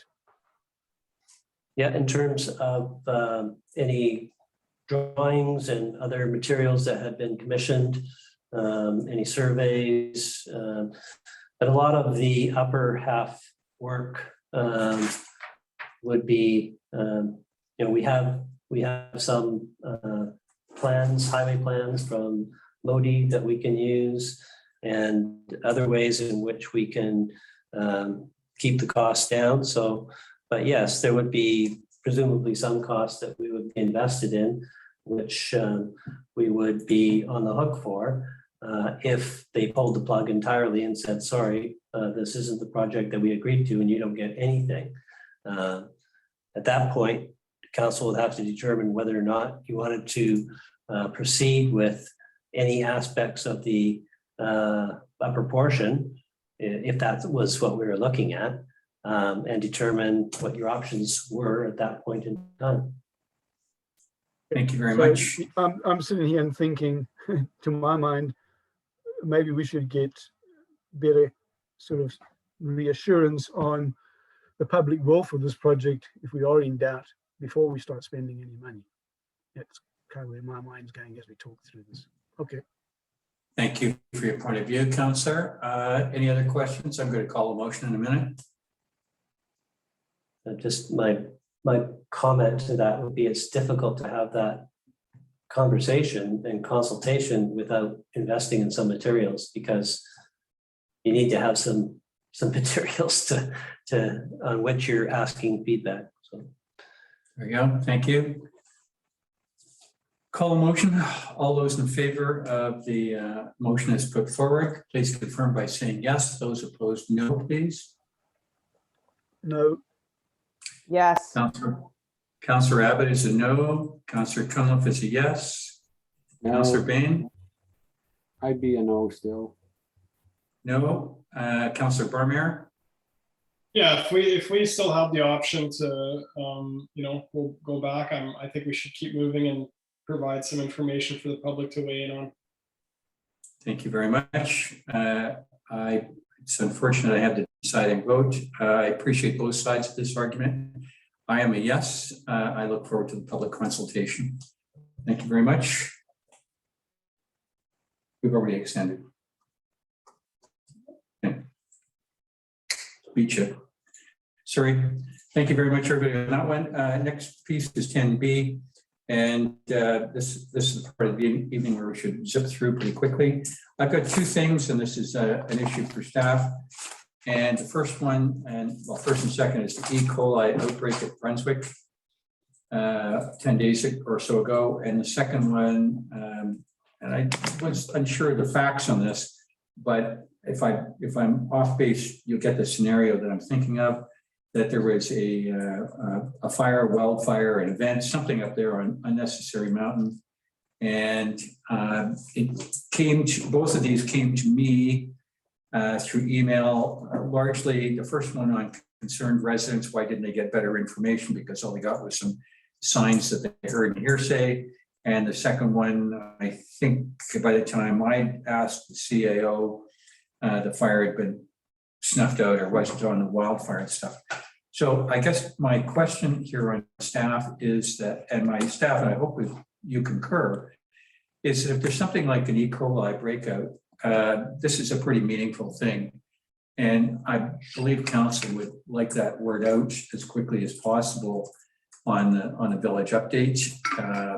And you would know that this is about to happen because Coastal Health is clearly ramping up as they continue to do testing.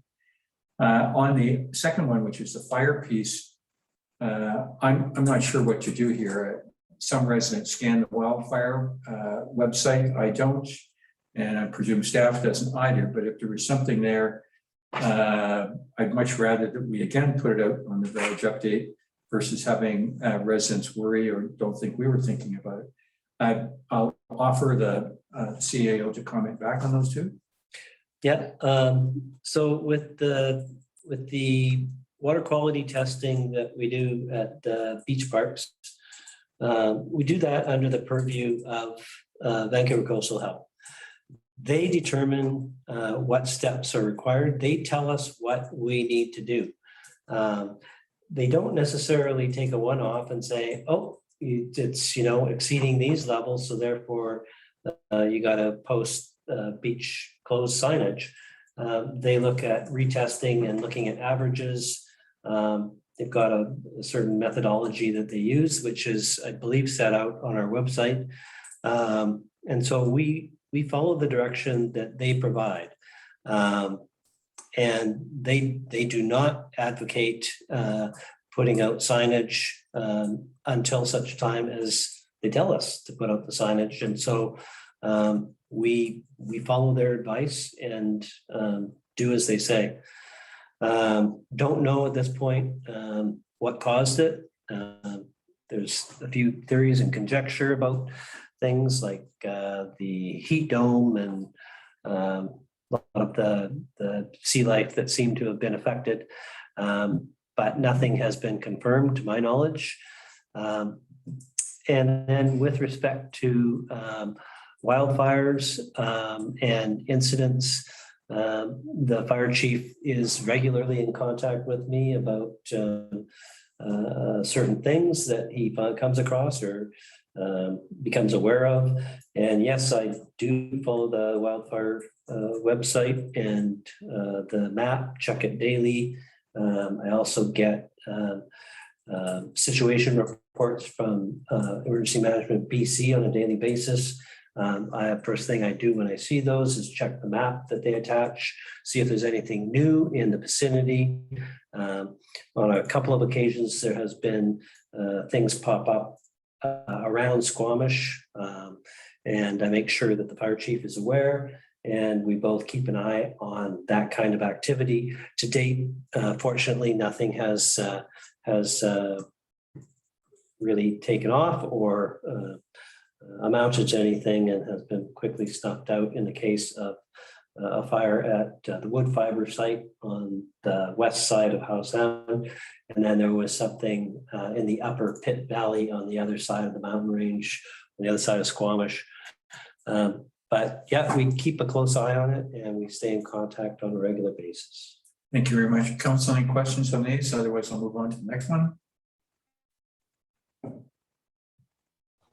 A quick question, would we be able to use the Lions Bay emergency alert for any of this? I don't think that a wildfire off of the highway north of Squamish would result in any sort of emergency notification, but if the beach at Brunswick had deteriorated to the point of a public health crisis, would that warrant use of the Lions Bay emergency app, just as a broader way to get things to the community without relying on the village update? Yeah, I don't know that that was, I mean, I have to say that wasn't actually considered with respect to the beach issues. But that's an interesting suggestion that we could certainly look at.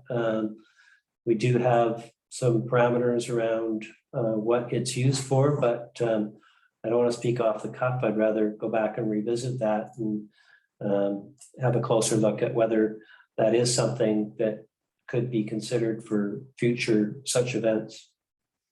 Thank you very much. For me, Thank you, since Peter. I raised the top, thank you, Councillor. For me, Peter, if you're going to look at this, the thing here is to get the word out, especially on the E. coli, as quickly as and to the biggest number as possible. So we'll leave that with you to do either or. Thank you. Next piece is the CN Community Board opportunity. Right, I had Yep. my hand up. I'm sorry, I'm looking down. So a couple of questions or thoughts, Peter. E. coli and dead sea life, I'm not sure what the connection is. E. coli is poop in the water, right? But, so, I mean, Could be dead animals. Could be dead animals, mussels. It oftentimes relates to it's feces could in be sea water. life, but yeah, it's generally defecation from an animal, and whether it's a human or whether it is sea life, such as say seals, have been known to result in an outbreak or a high numbers on testing. So we don't believe there's any connection to a water treatment system in these outbreaks. Is that what you're saying? I mean, I just assume like you see E. coli, there's only one place, well, should only be one place that's putting anything that's well, human waste into the water, and that's our water treatment plant. There shouldn't be anyone else doing it, but I hadn't considered that some animal died and then defecated. The only consideration that I had a thought of is that perhaps maybe septic systems in Brunswick maybe need to be looked at. And it was the absolute sweet scenario with the low tide and an incredible heat wave, which was unprecedented. Maybe the perfect storm. I don't believe from my experience living here and anyone else, you all have been here, council members, longer than I, that the beach has ever been shut down because of E. coli, outside of one in Calvin Grove, which I will not discuss further. There you go. So that was my other thought, septic systems in Brunswick or somewhere closer. But anyway, yeah, I don't know. I think we should try and investigate what the causes might be.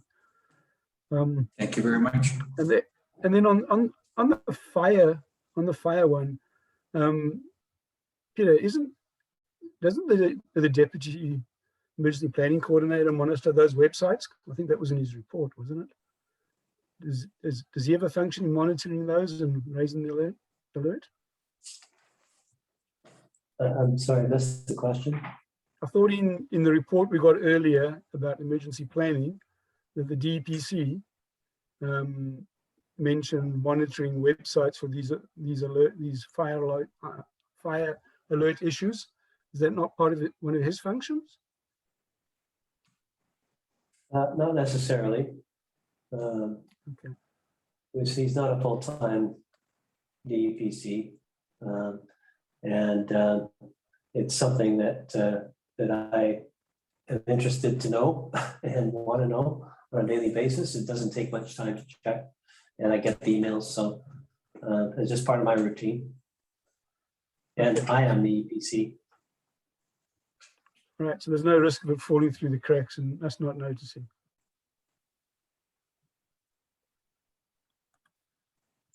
Great, thank you very much, everybody. The next piece is the CN Community Board opportunity, which came to me out of nowhere. But it's an interesting opportunity. And the plus here is that they meet regularly. And I wonder whether we can find a way, staff looked at this CAO or just kept it on the table? Just briefly, I went through the website, which was fairly sparse, and the information that you see in the agenda materials is more or less all there is. They've got a list of ineligible type things and the things that they won't consider requests from, or organizations they won't consider requests from. They've got the 4 categories that they've set out: health and safety, community engagement, environmental sustainability, and diversity, equity, and inclusion. I don't know if maybe there's anything in the environmental sustainability category that perhaps, they talk about promote innovative solutions toward reducing the carbon footprint and conserving natural resources. So I don't know whether looking through any of the things that the Climate Action Committee is looking at, maybe look at it through the lens of this potential opportunity. Maybe there's something there that could be explored further. Okay, is this something that we should ask the CAC to have a look at? I think it's something that is potentially something that might be applicable to something on the list of things that the CAC has got under consideration. So I'm not sure, maybe. Okay, I also thought it was limited opportunity, but I thought maybe it was just me and their website was not gold standard for sure. Thank you very much. Is that something you can share, Peter? A bit like a link or some more detail? I'll send you the document again, Councillor Barmier. That's fine. The link. Yeah, there's a link for applying for funding, and I'm not sure what that looks like. I'll send it right now to Councillor Barmier to have a look at it for the CAC. All right, thank you very much. That concludes that piece for me. And on the council reports, we'll start with Councillor Abbott. You had a couple of items, Councillor Abbott. Yeah, I just keep them brief. It's just give you an update on the Blockwatch Society. So the information's been transferred from with Simon's over to Karen, and we're going to start working through. Karen's going to start working through identifying the gaps, and then we'll get some sort of communication. Karen's been a little busy here, but we'll get some time in the summer. I think we'll see some communication in September out to the public on where we need some help and what we need to do. And then on the Bear Smart group, we've met a couple of times. A meeting again on August 9th. And the August 9th meeting, Norma's going to join us, Norma Rogers.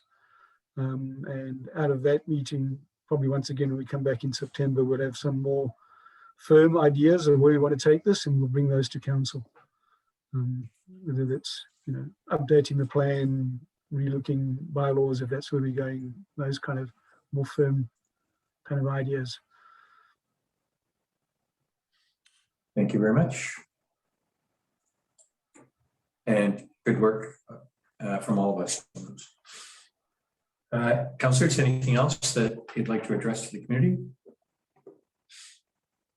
Nope.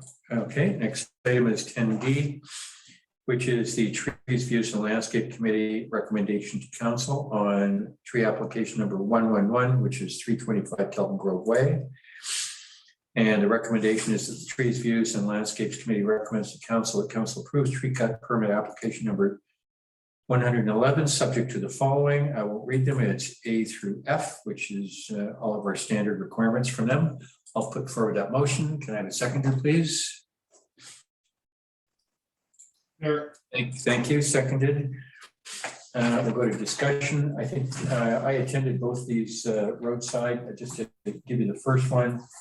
The house is under construction. The trees are, as you can see from the pictures, cracked in the driveway. The trees are situated on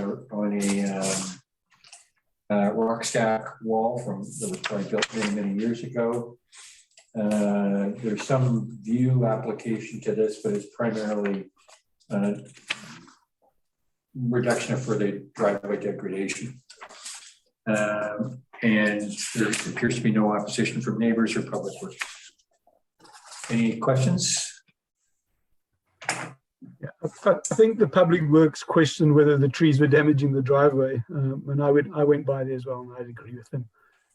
However, I'm not objecting to the permit on that basis, but I think it probably is about views. But there's no objection from the neighbours. So the only other question I've got is I think the trees are holding up the slope, so I think he's going to have more work to do, not less, when he takes the trees down. But the tree committee felt that the rocks that were there were more than adequate if the trees were removed.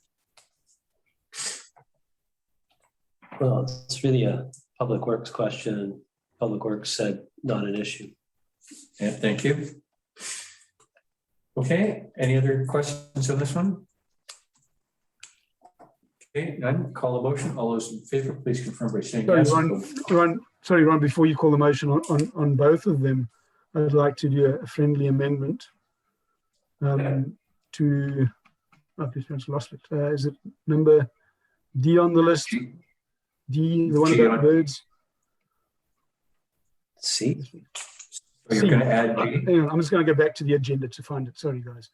Can't find the exact word. Take your time. Yeah, C on the list. It says compliance with bylaw restrictions regarding bird nesting season. Can we change that just to be a little more clear and note that it's and there's a prohibition on in the bird nesting season, and give the date from March 26th to April 16th, so that people don't have to go find out what that date means. Just put the dates on. Second, Carly, do you have that? Okay, I'll take that as a friendly amendment, Councillor Abbott. Thank you. Thank you. So I will call a motion with the friendly amendment. All those in favor, please confirm by saying yes. Opposed, no. Yes. yes, Thank you. Next one is tree application number 112 at 55 Kelvin Grove Way.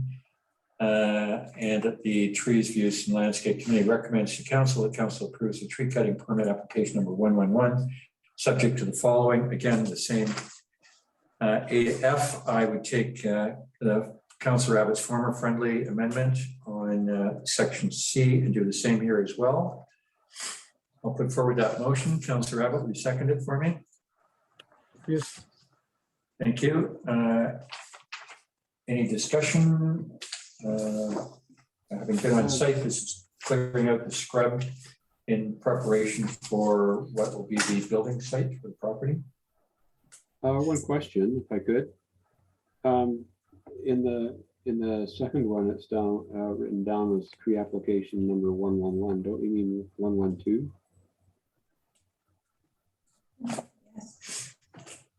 It's got 11. Say 112. It's got 112, 55. It's what I read it out as 111, which is on the agenda. I've also got page 133. It says 112. Let's bypass the application and go with the street address. That's fine. CAO, I presume. I've changed it. I'm not sure which it is. It's in the motion itself. It's at 111, but it's actually 112. Okay, 112. Thank you, Councillor Payne. Okay. You see being to see the sharpened your eyes. There you go. I think we're at the discussion. Any discussion on this? Sorry, Ron, no discussion, but I just noticed something else in the actual, this must be the old form. Have we corrected the form, Carla? Because it still says March 1st, July 31st, arborist certification required on the form. Is that just the old form? That's good pickup. Good pickup. Even more reason to be clear on those dates then and what it means. Yeah. Thanks. Good. Your eyesight's pretty good and you didn't go to sea. Okay, so stop with that amendment for the master documents. Thank you. Any other questions? Presume none. There being none, call a motion. All those in favor, please confirm by saying yes. Opposed, no. Yes. Thank you very much.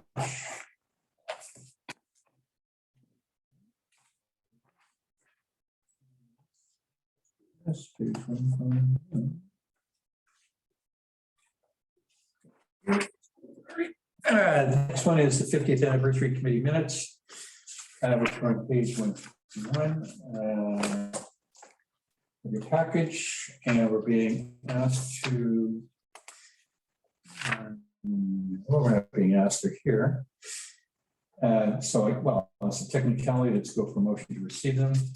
I'll add that to the recommendation that the minutes of July 13th be received and that council reduces the funding for the 50th anniversary committee to $17,500 and that council allocates the remaining $2,500 to the rally events.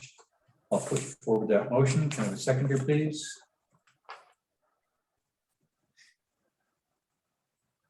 I thank seconder. Any discussion, questions?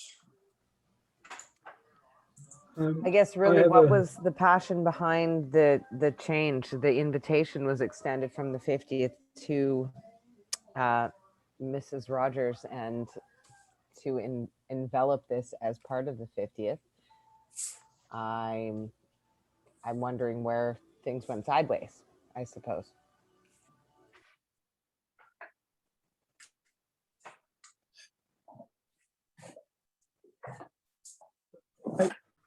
I see that I was in the gallery, so I wasn't sure earlier, but I do remember attending one of these. So I do recall at the beginning of that meeting, one of the committee members discussing the email about, or discussing an email about whether this should still be part of the picnic, should still be part of the 50th anniversary, and clarifying your email. But I don't see that in the minutes anywhere. And I certainly don't recall a vote run in that meeting. But yeah, so that's just my observations on the comments that we got earlier from in public participation. Well, let's just recap again. The meeting was held on July the 13th. I was a recorder. The minutes have been all accepted by the committee members. They're back here for us to review as a perfunctory exercise. The piece here is that subsequent to that, having recognized the Olympic rally was part of this, it then came back to me that some of the members did not want to have it as part of their budget, but the rally was moving forward. So to take it away from the chair of the committee, it's now back to council. I think it's hard to cook this one any other way. As a technicality, and I could pull it out if I chose to, I did advise council of this and staff electronically some weeks ago of this.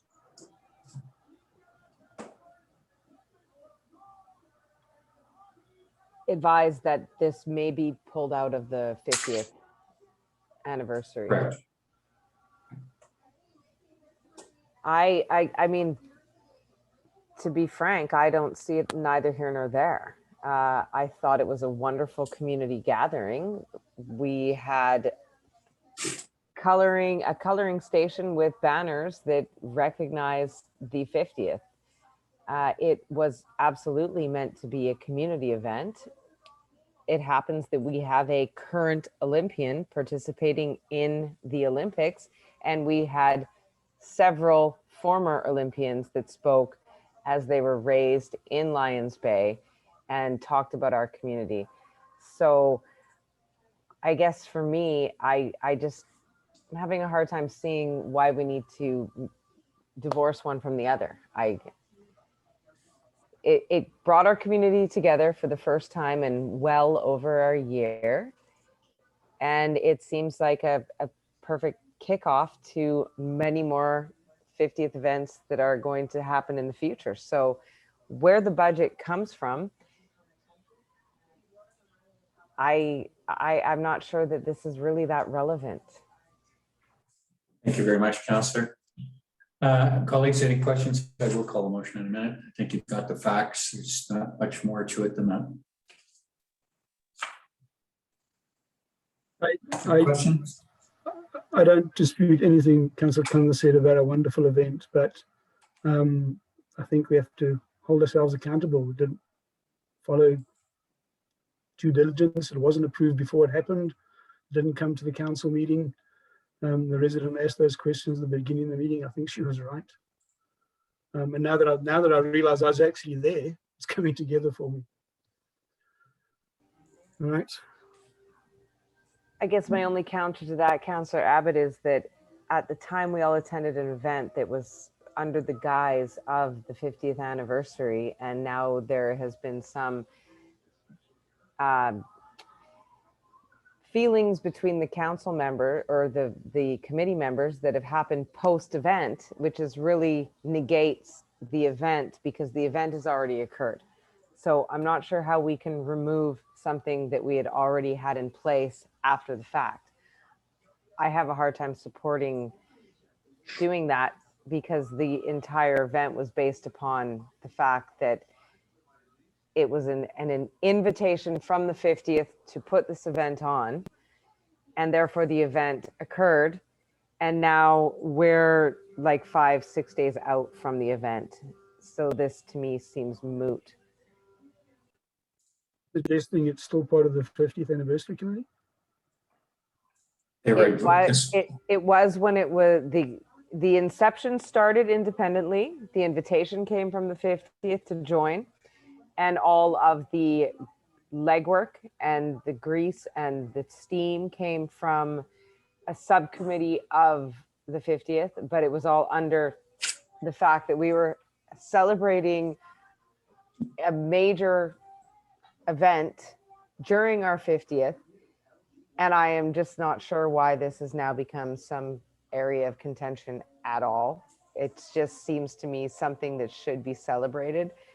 And I'm kind of at a loss of why this is a discussion point at all. Councillor Cunliffe, because this has largely come through me, I mean, you kind of hit the main theme here. You've got I'm going to go to in just a second, Councillor Marner. You've got a committee when they meet, as infrequently as they do, they make a decision, they invite a subcommittee to join them. They are happy with their participation. I make note of it on their July 13th agenda. The event is last Friday. Between then and when the minutes were, or the agenda package was done, some of the members go and change their mind. Well, there's no opportunity for it to come to council for approval. So it's just not going to happen. So I think we need to wear our big boy pants here and say, this is the way it was. The resident members changed their mind. What were we going to do? Posthumously say, gee, rally folks, this was the wrong way to do this. And we wish you didn't do it and come to us first. It just doesn't resonate. So to your point, I think we need to accept that residents don't, good-hearted. Sometimes it doesn't fit with what our schedule is, but reality is what it is. I'll close for my comments. Councillor Barmare, yours up, please. Yeah, we just had a question. So the original budget was 20 grand and we're just splitting it up a bit. We're not asking for more money here. We're just reallocating it.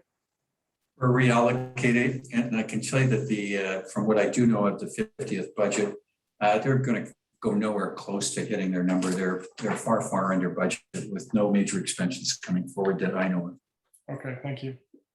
Thank you very much. I will call. Okay,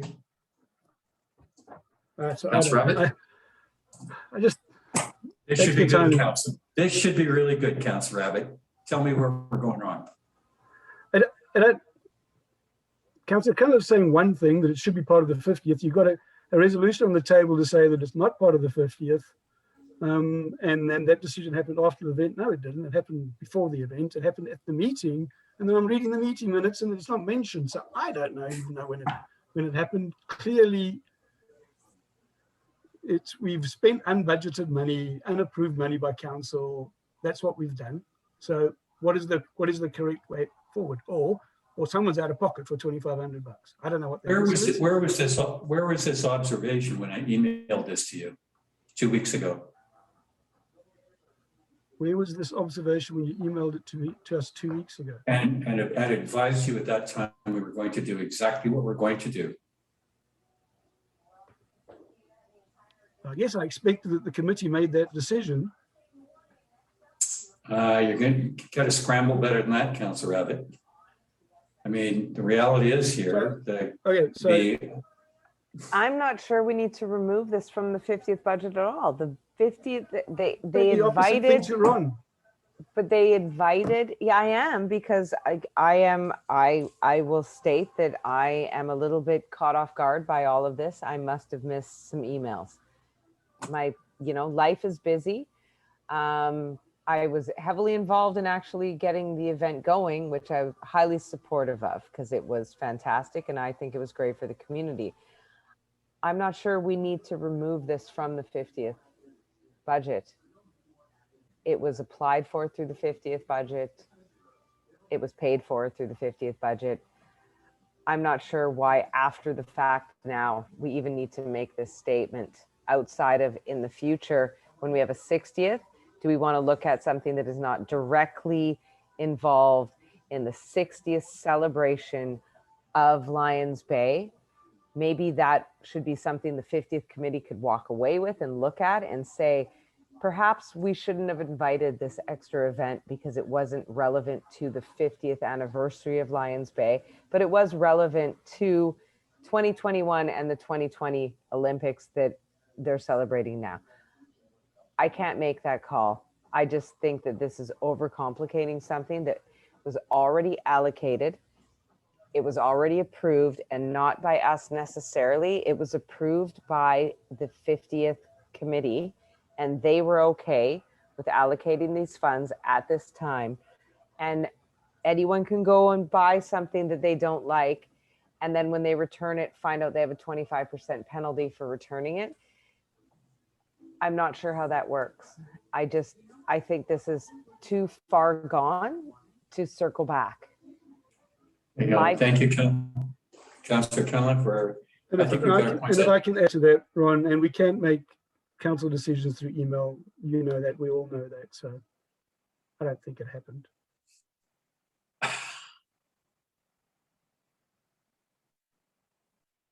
So you would be telling that the Olympic Committee, as they are forming their stuff, that their funds are unapproved and their event is unbudgeted and will take care of it after the event. That would be a yes or no. Well, I'm asking a yes or no. I'm not involved in interviews. I don't know if it was still part of the 50th committee or not. You know what? Or it was unbudgeted. But I do know the council hadn't I'm approved a budget for something outside of the 50th anniversary. James, Thank you very much. Thank you very much, Councillor Abbott. Councillor Barmere, you've got the last one before I call. Yeah, I have to be honest, this is a bit over my head. It sounds like we had some community events planned and budgeted. We're coming in under budget and we got an extra party out of it. Sounds great to me. Maybe we didn't have the right acknowledgement on all the banners, so we could maybe learn from that going forward. But otherwise, I don't see that this reallocation is worth any more discussion. Thank you very much, Councillor Barmere. Call the motion. All those in favor of the motion, please confirm by saying yes. Those opposed say no, please.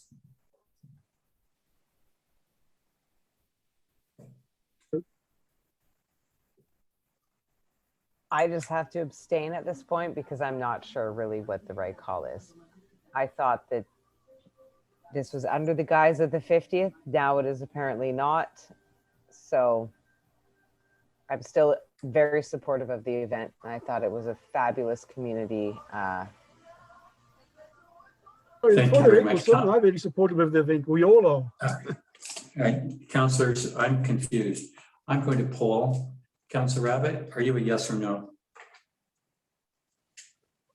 I'm in favor of the event. I'm a no for this budget shift That's a after the fact. Thank you for the no. Councillor Cunliffe, you're next on my screen. Are you a yes or no? I guess I'm still very confused about the major issue here is pulling the budget out of the 50th and reallocating it to something that wasn't designated. The committee meets again August 3rd, and perhaps a motion needs to come from the committee. Thank you, Carla, for your direction. I think I would rather have a sit down with the committee, and because I have to say, I missed all of this conversation. I don't want to speak out of hand. So I'm not sure the feelings of the committee exactly. And so if your direction would be, or suggestion would be that we wait till the committee meets and have an actual vote and something that is tangible that I can comment on, then I will abstain until that time, or I suggest we table this.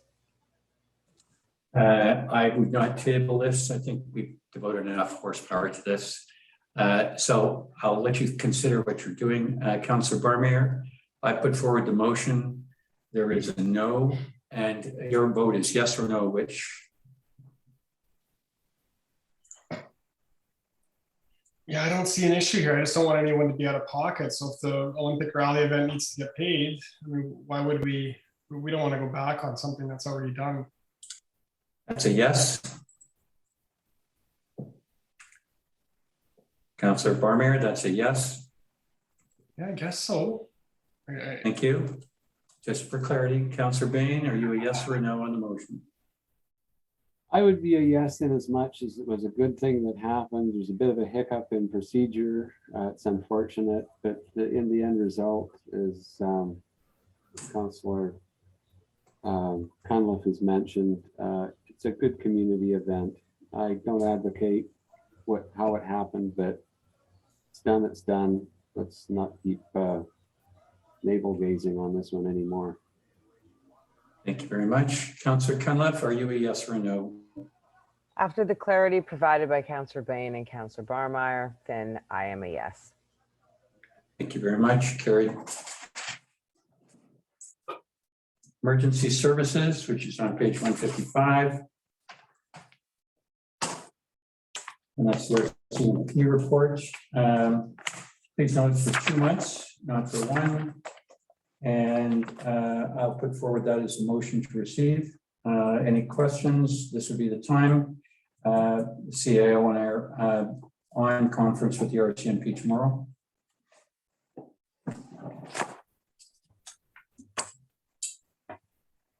Can I have a second, please? Thank you. Any questions, any discussion on this? There being none, call a motion. All those in favor of receiving the report, please confirm by saying yes. Yes. Yes. Thank you very much. Yes. Thank you. Next item is the resolutions part of the section, which is the first one up is Lions Bay House Concerts. Request for exemption to the noise bylaw, and the recommendation is that council grant an exception to noise bylaw number 283/1998 to allow for live amplified music at the Village Hall on December 11 and 18, 2021, between 4 p.m. to 10 p.m. for the Lions Bay House Concerts. I'll happily put forward that recommendation. Can I have a seconder, please? Either a hand or a voice. Thank you. Got the hand. Any discussion? Any questions for the CAO? There being none, call a motion. All those in favor, please confirm by saying yes. Opposed, no. Yes. Thank you. Carried. Next one, which is, I believe, I'm looking here at 11B, which is on the table, which is the Canada Community Revitalization Fund resolution, and I'll read it.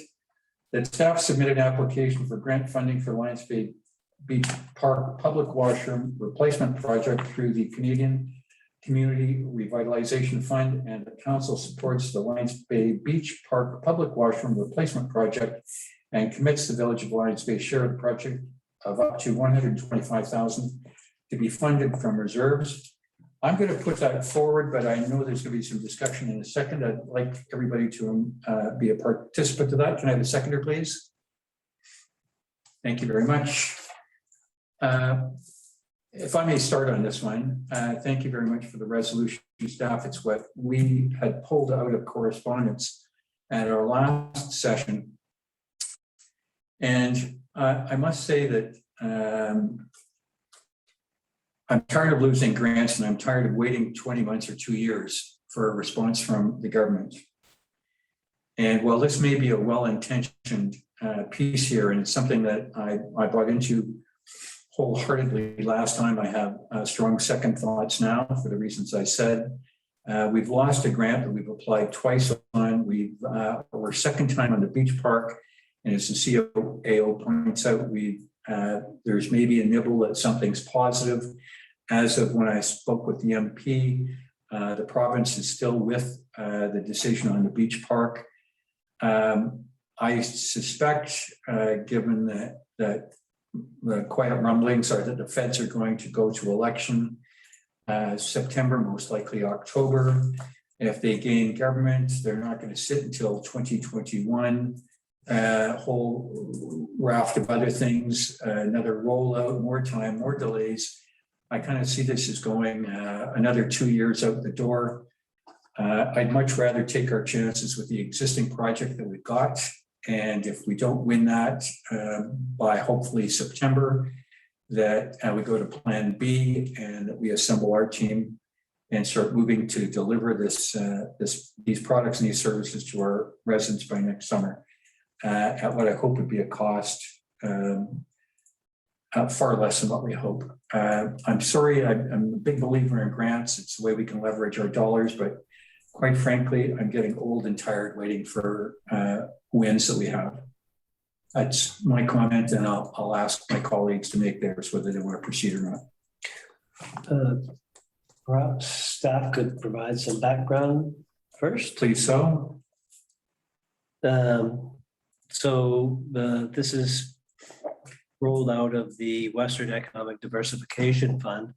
It's a 75-25 split on the grant. The maximum is 750, but they are concentrating, or say they're going to be concentrating on smaller, i.e. less than 500,000 as preferred. The projects have to be completed by March 31st of 23. Stacking is allowed up to 100%. You cannot bundle projects. So it's sort of a one-off kind of thing. You can apply for projects for which you have an existing application already submitted through another program, which is the case in point right here for the beach park washroom. In-kind costs are not eligible, and they hope to get back on applications quickly. Whether or not that happens before somebody drops a writ, we don't know. As mentioned earlier, we are hopeful with respect to the LBBP grant application that we have for the much larger spate of improvements to the park. However, this is more of a sort of a backup grant, if you will, provides us with some additional funding. If, for instance, we get turned down for a second time on the other grant, there's potential to pick up 75% of the cost of the washroom. So there's nothing to lose by doing it. The application intakes began on the 23rd, but we're not precluded. So if we're going to do it, we're going to do it quickly. Yeah, that's more or less. Anything else to add, Ben? No, I can't. Our read of it is it's going to be similar to the CLAT grant. Decisions going to be made quickly. You could tell by how quickly they got out the application. And the whole application format is very similar to the CLAT grant. It's a smaller application, still time consuming, but nothing like a regular ISIP grant. And we're sort of referring it to as our backup grant, just because of the very reasons you alluded to. You know, we really are running out of chances. We have to get the bathroom done. We'll see what happens with this next grant, but this would be like a backup plan. And if we felt they were taking too long to make a decision, then we can just withdraw our application. But our feeling is that this would be something they'd make a decision within a few months, because there's a real urgency. There was very little time to get the grant done. They're already reviewing the applications that have been submitted. So that's another urgency for us to get it in.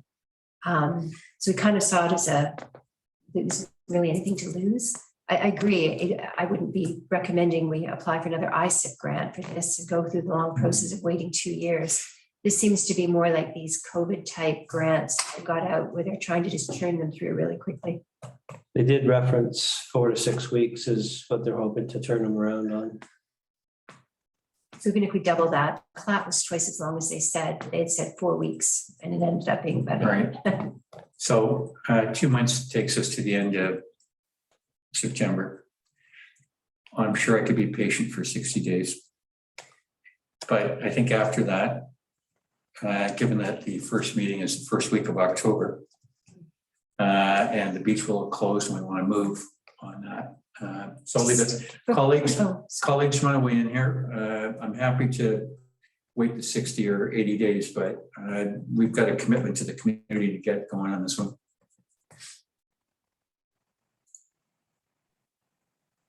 Councillor Abbott? Yeah, when I first heard about it, I thought, well, why are we doing this? But as Peter and Pam have spoken through it, sounds like what to lose. It's a backup plan. It's caught up our sleeves and get an answer in before we get back from the summer, just about. Well, not quite, but close. So I think we should do it. Okay, I'm with you. I'd like I said, I didn't think about this. I've already got the success of the CLAT building, but it's behind me now. Okay, I think I'd be fine with the 90 days on this one. And I mean, we're away for half of it, so fine. The balance of our colleagues, anything to say? Yeah. Oops, sorry. I was just going to say, I like it in as much as we got the backup plan in place. It looks like we're positioned to get the job done one way or another. They give us the money, great. If we can do it on our own, fine. Yeah, I'm all in favor of that. Okay, thank you. Thank you, Councillor Bain. Councillor Cunliffe or Councillor Barmere, nothing is fine. I'll call a motion if you want. I think we need to get moving on this as soon as we can, one way or the other.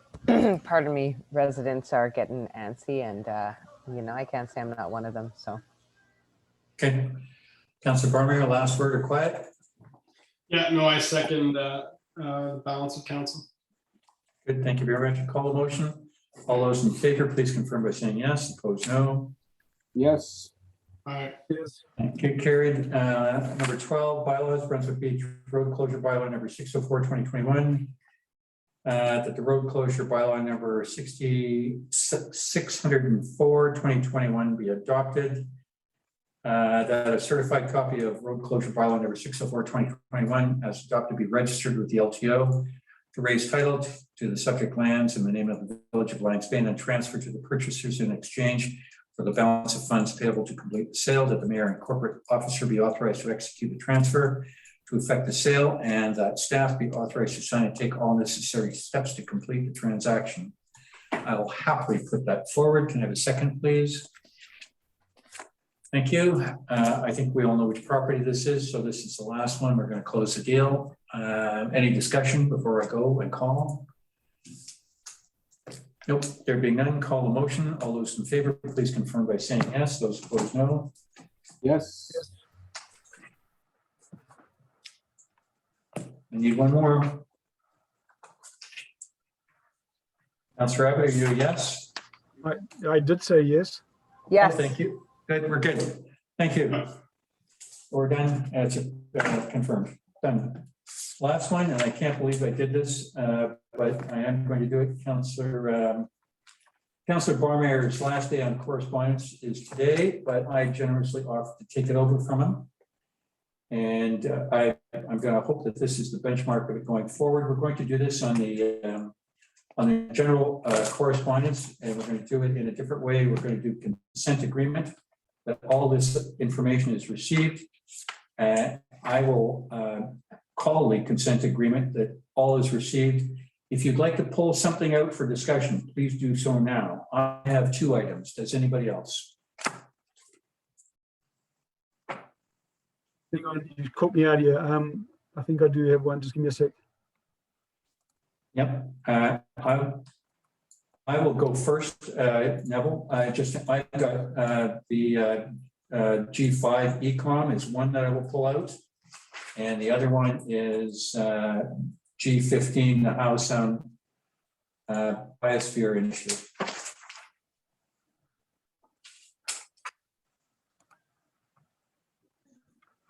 Councillor Abbott, which one do you want? I'm sorry, I've got so many open files here.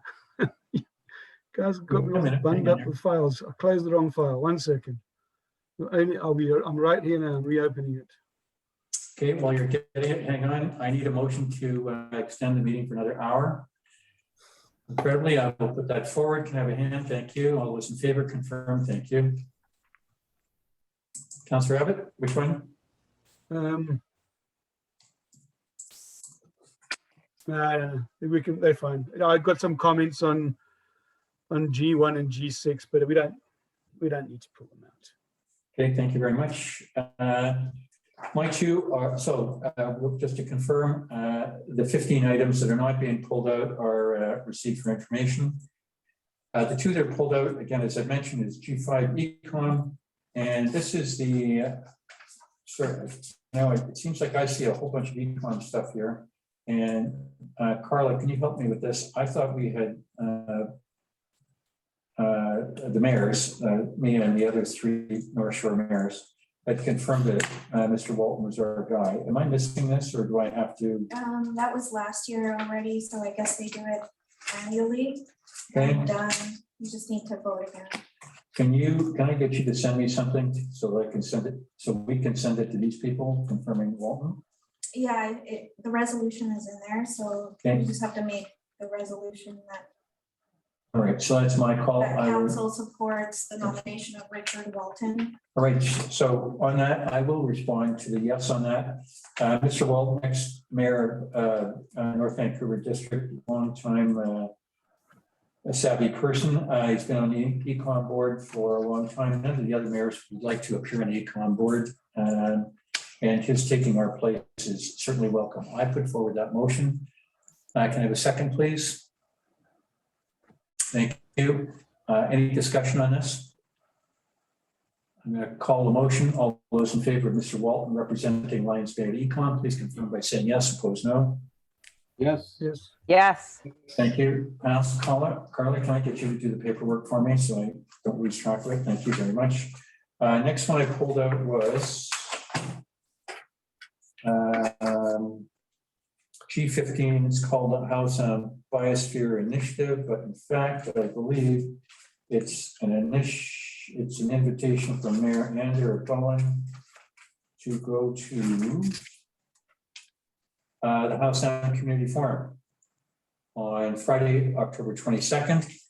So I don't know that I saw well, I did see an invite apparently. But if you're interested, please mark your calendars and advise them accordingly. Friday, October 23rd. Absolutely. Thank you. Mark your calendar. It's a ferry ride over. You know where it is. So there we go. Actually, could you confirm from my calendar, I have October 23rd as a Saturday, 2021. It says October 22. It's Friday, October 22. Thank you. 9 a.m. Where is the host spot? 10 a.m. Bowen Island, so you probably take the 9:15 ferry, you walk up, and it's just, I think Perfect. they offer a shuttle, but you can walk. There you go. Yeah, I can make it. Thank you. There you go. Thank you. Which takes us to the residents' correspondence. And the first one up is from resident Anvil. And just, there we go. Which is a very lengthy piece. And many of us know these people and know them well. Been in the village slightly longer than they have, and I feel like I've known them from day one. I think there's a number of asks here that are beyond our scope. And they've taken the time to write lengthily. I would appreciate if one of the counselors offered to write them back. And if you don't offer, I'll be picking in a minute. Looking at me, I guess. Thank you. Well, that clears you for the first one. Thank you very much, Councillor Abbott. Mr. Sredsky, he's confirmed the value of the UCB that Metro did for us, so that's received. Mrs. Azordian has asked for, in hers, I believe, I told her that the bylaw officers only work certain days. Since then, we'd adjusted their hours. CAO, can you give me a quick answer on what their hours are, Monday to? Or do you need to look it up? Monday, Tuesday, Wednesday is 10 a.m. to 5:30. And for the last few weeks, Thursdays have been 5 p.m. to 11 p.m. And Fridays are, one officer starts at 8 and the last one leaves at 10:30 or 11. So that's Friday to Sunday included? Yeah.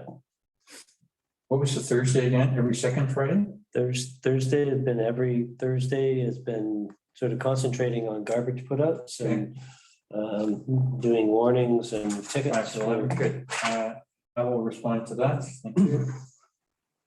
Thanks for the feedback. Mr. Shaw, I've answered him. Mrs. Luthi, it's a receipt. And for I think that's all for that we have. And somehow Mr. Montserrat got missed. Okay, there we go. So that takes care of correspondence. And I think we've got some on table, which is 13B. So I'm looking at, and this is the first one is external correspondence, and it's from the chair of the Access BC campaign for free prescription contraception. I'll just suggest we receive that. And the other one is from Mayor Broughton, thanking us for supporting the 50th anniversary committee. The team of volunteers do that. Extend our deepest appreciation for the Village of West Bay's support. Your support greatly assisted the community event being so wonderfully successful. Thank you. I think we'll make that as received. Thank you. And the next one, and this is from resident Heather Mozakowski, received yesterday. And the thread of this being that she would like the meridian, the planters on the overpass, cleaning of the walls where there's mildew. It sounds like a Modi Miller thing. CAO, does this look like you might be able to respond on this one?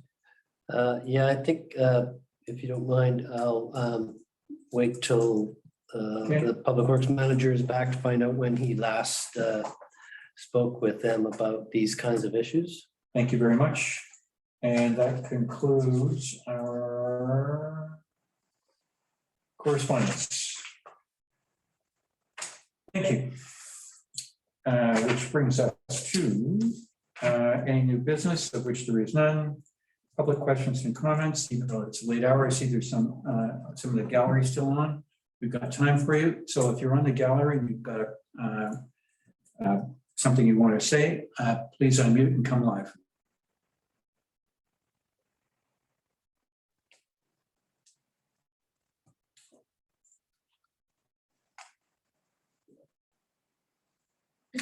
Okay, there being none, we'll say goodnight to the gallery, and we will close the public portion of the council meeting and go back to the closed session in a few minutes. So We're staying on this call.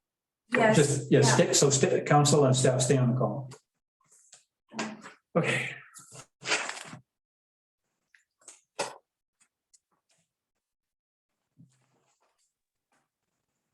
A couple of minutes break. Couple minute break, go.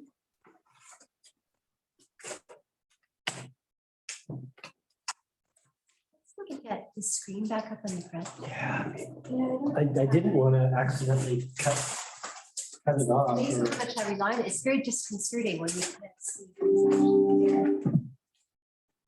Let me see.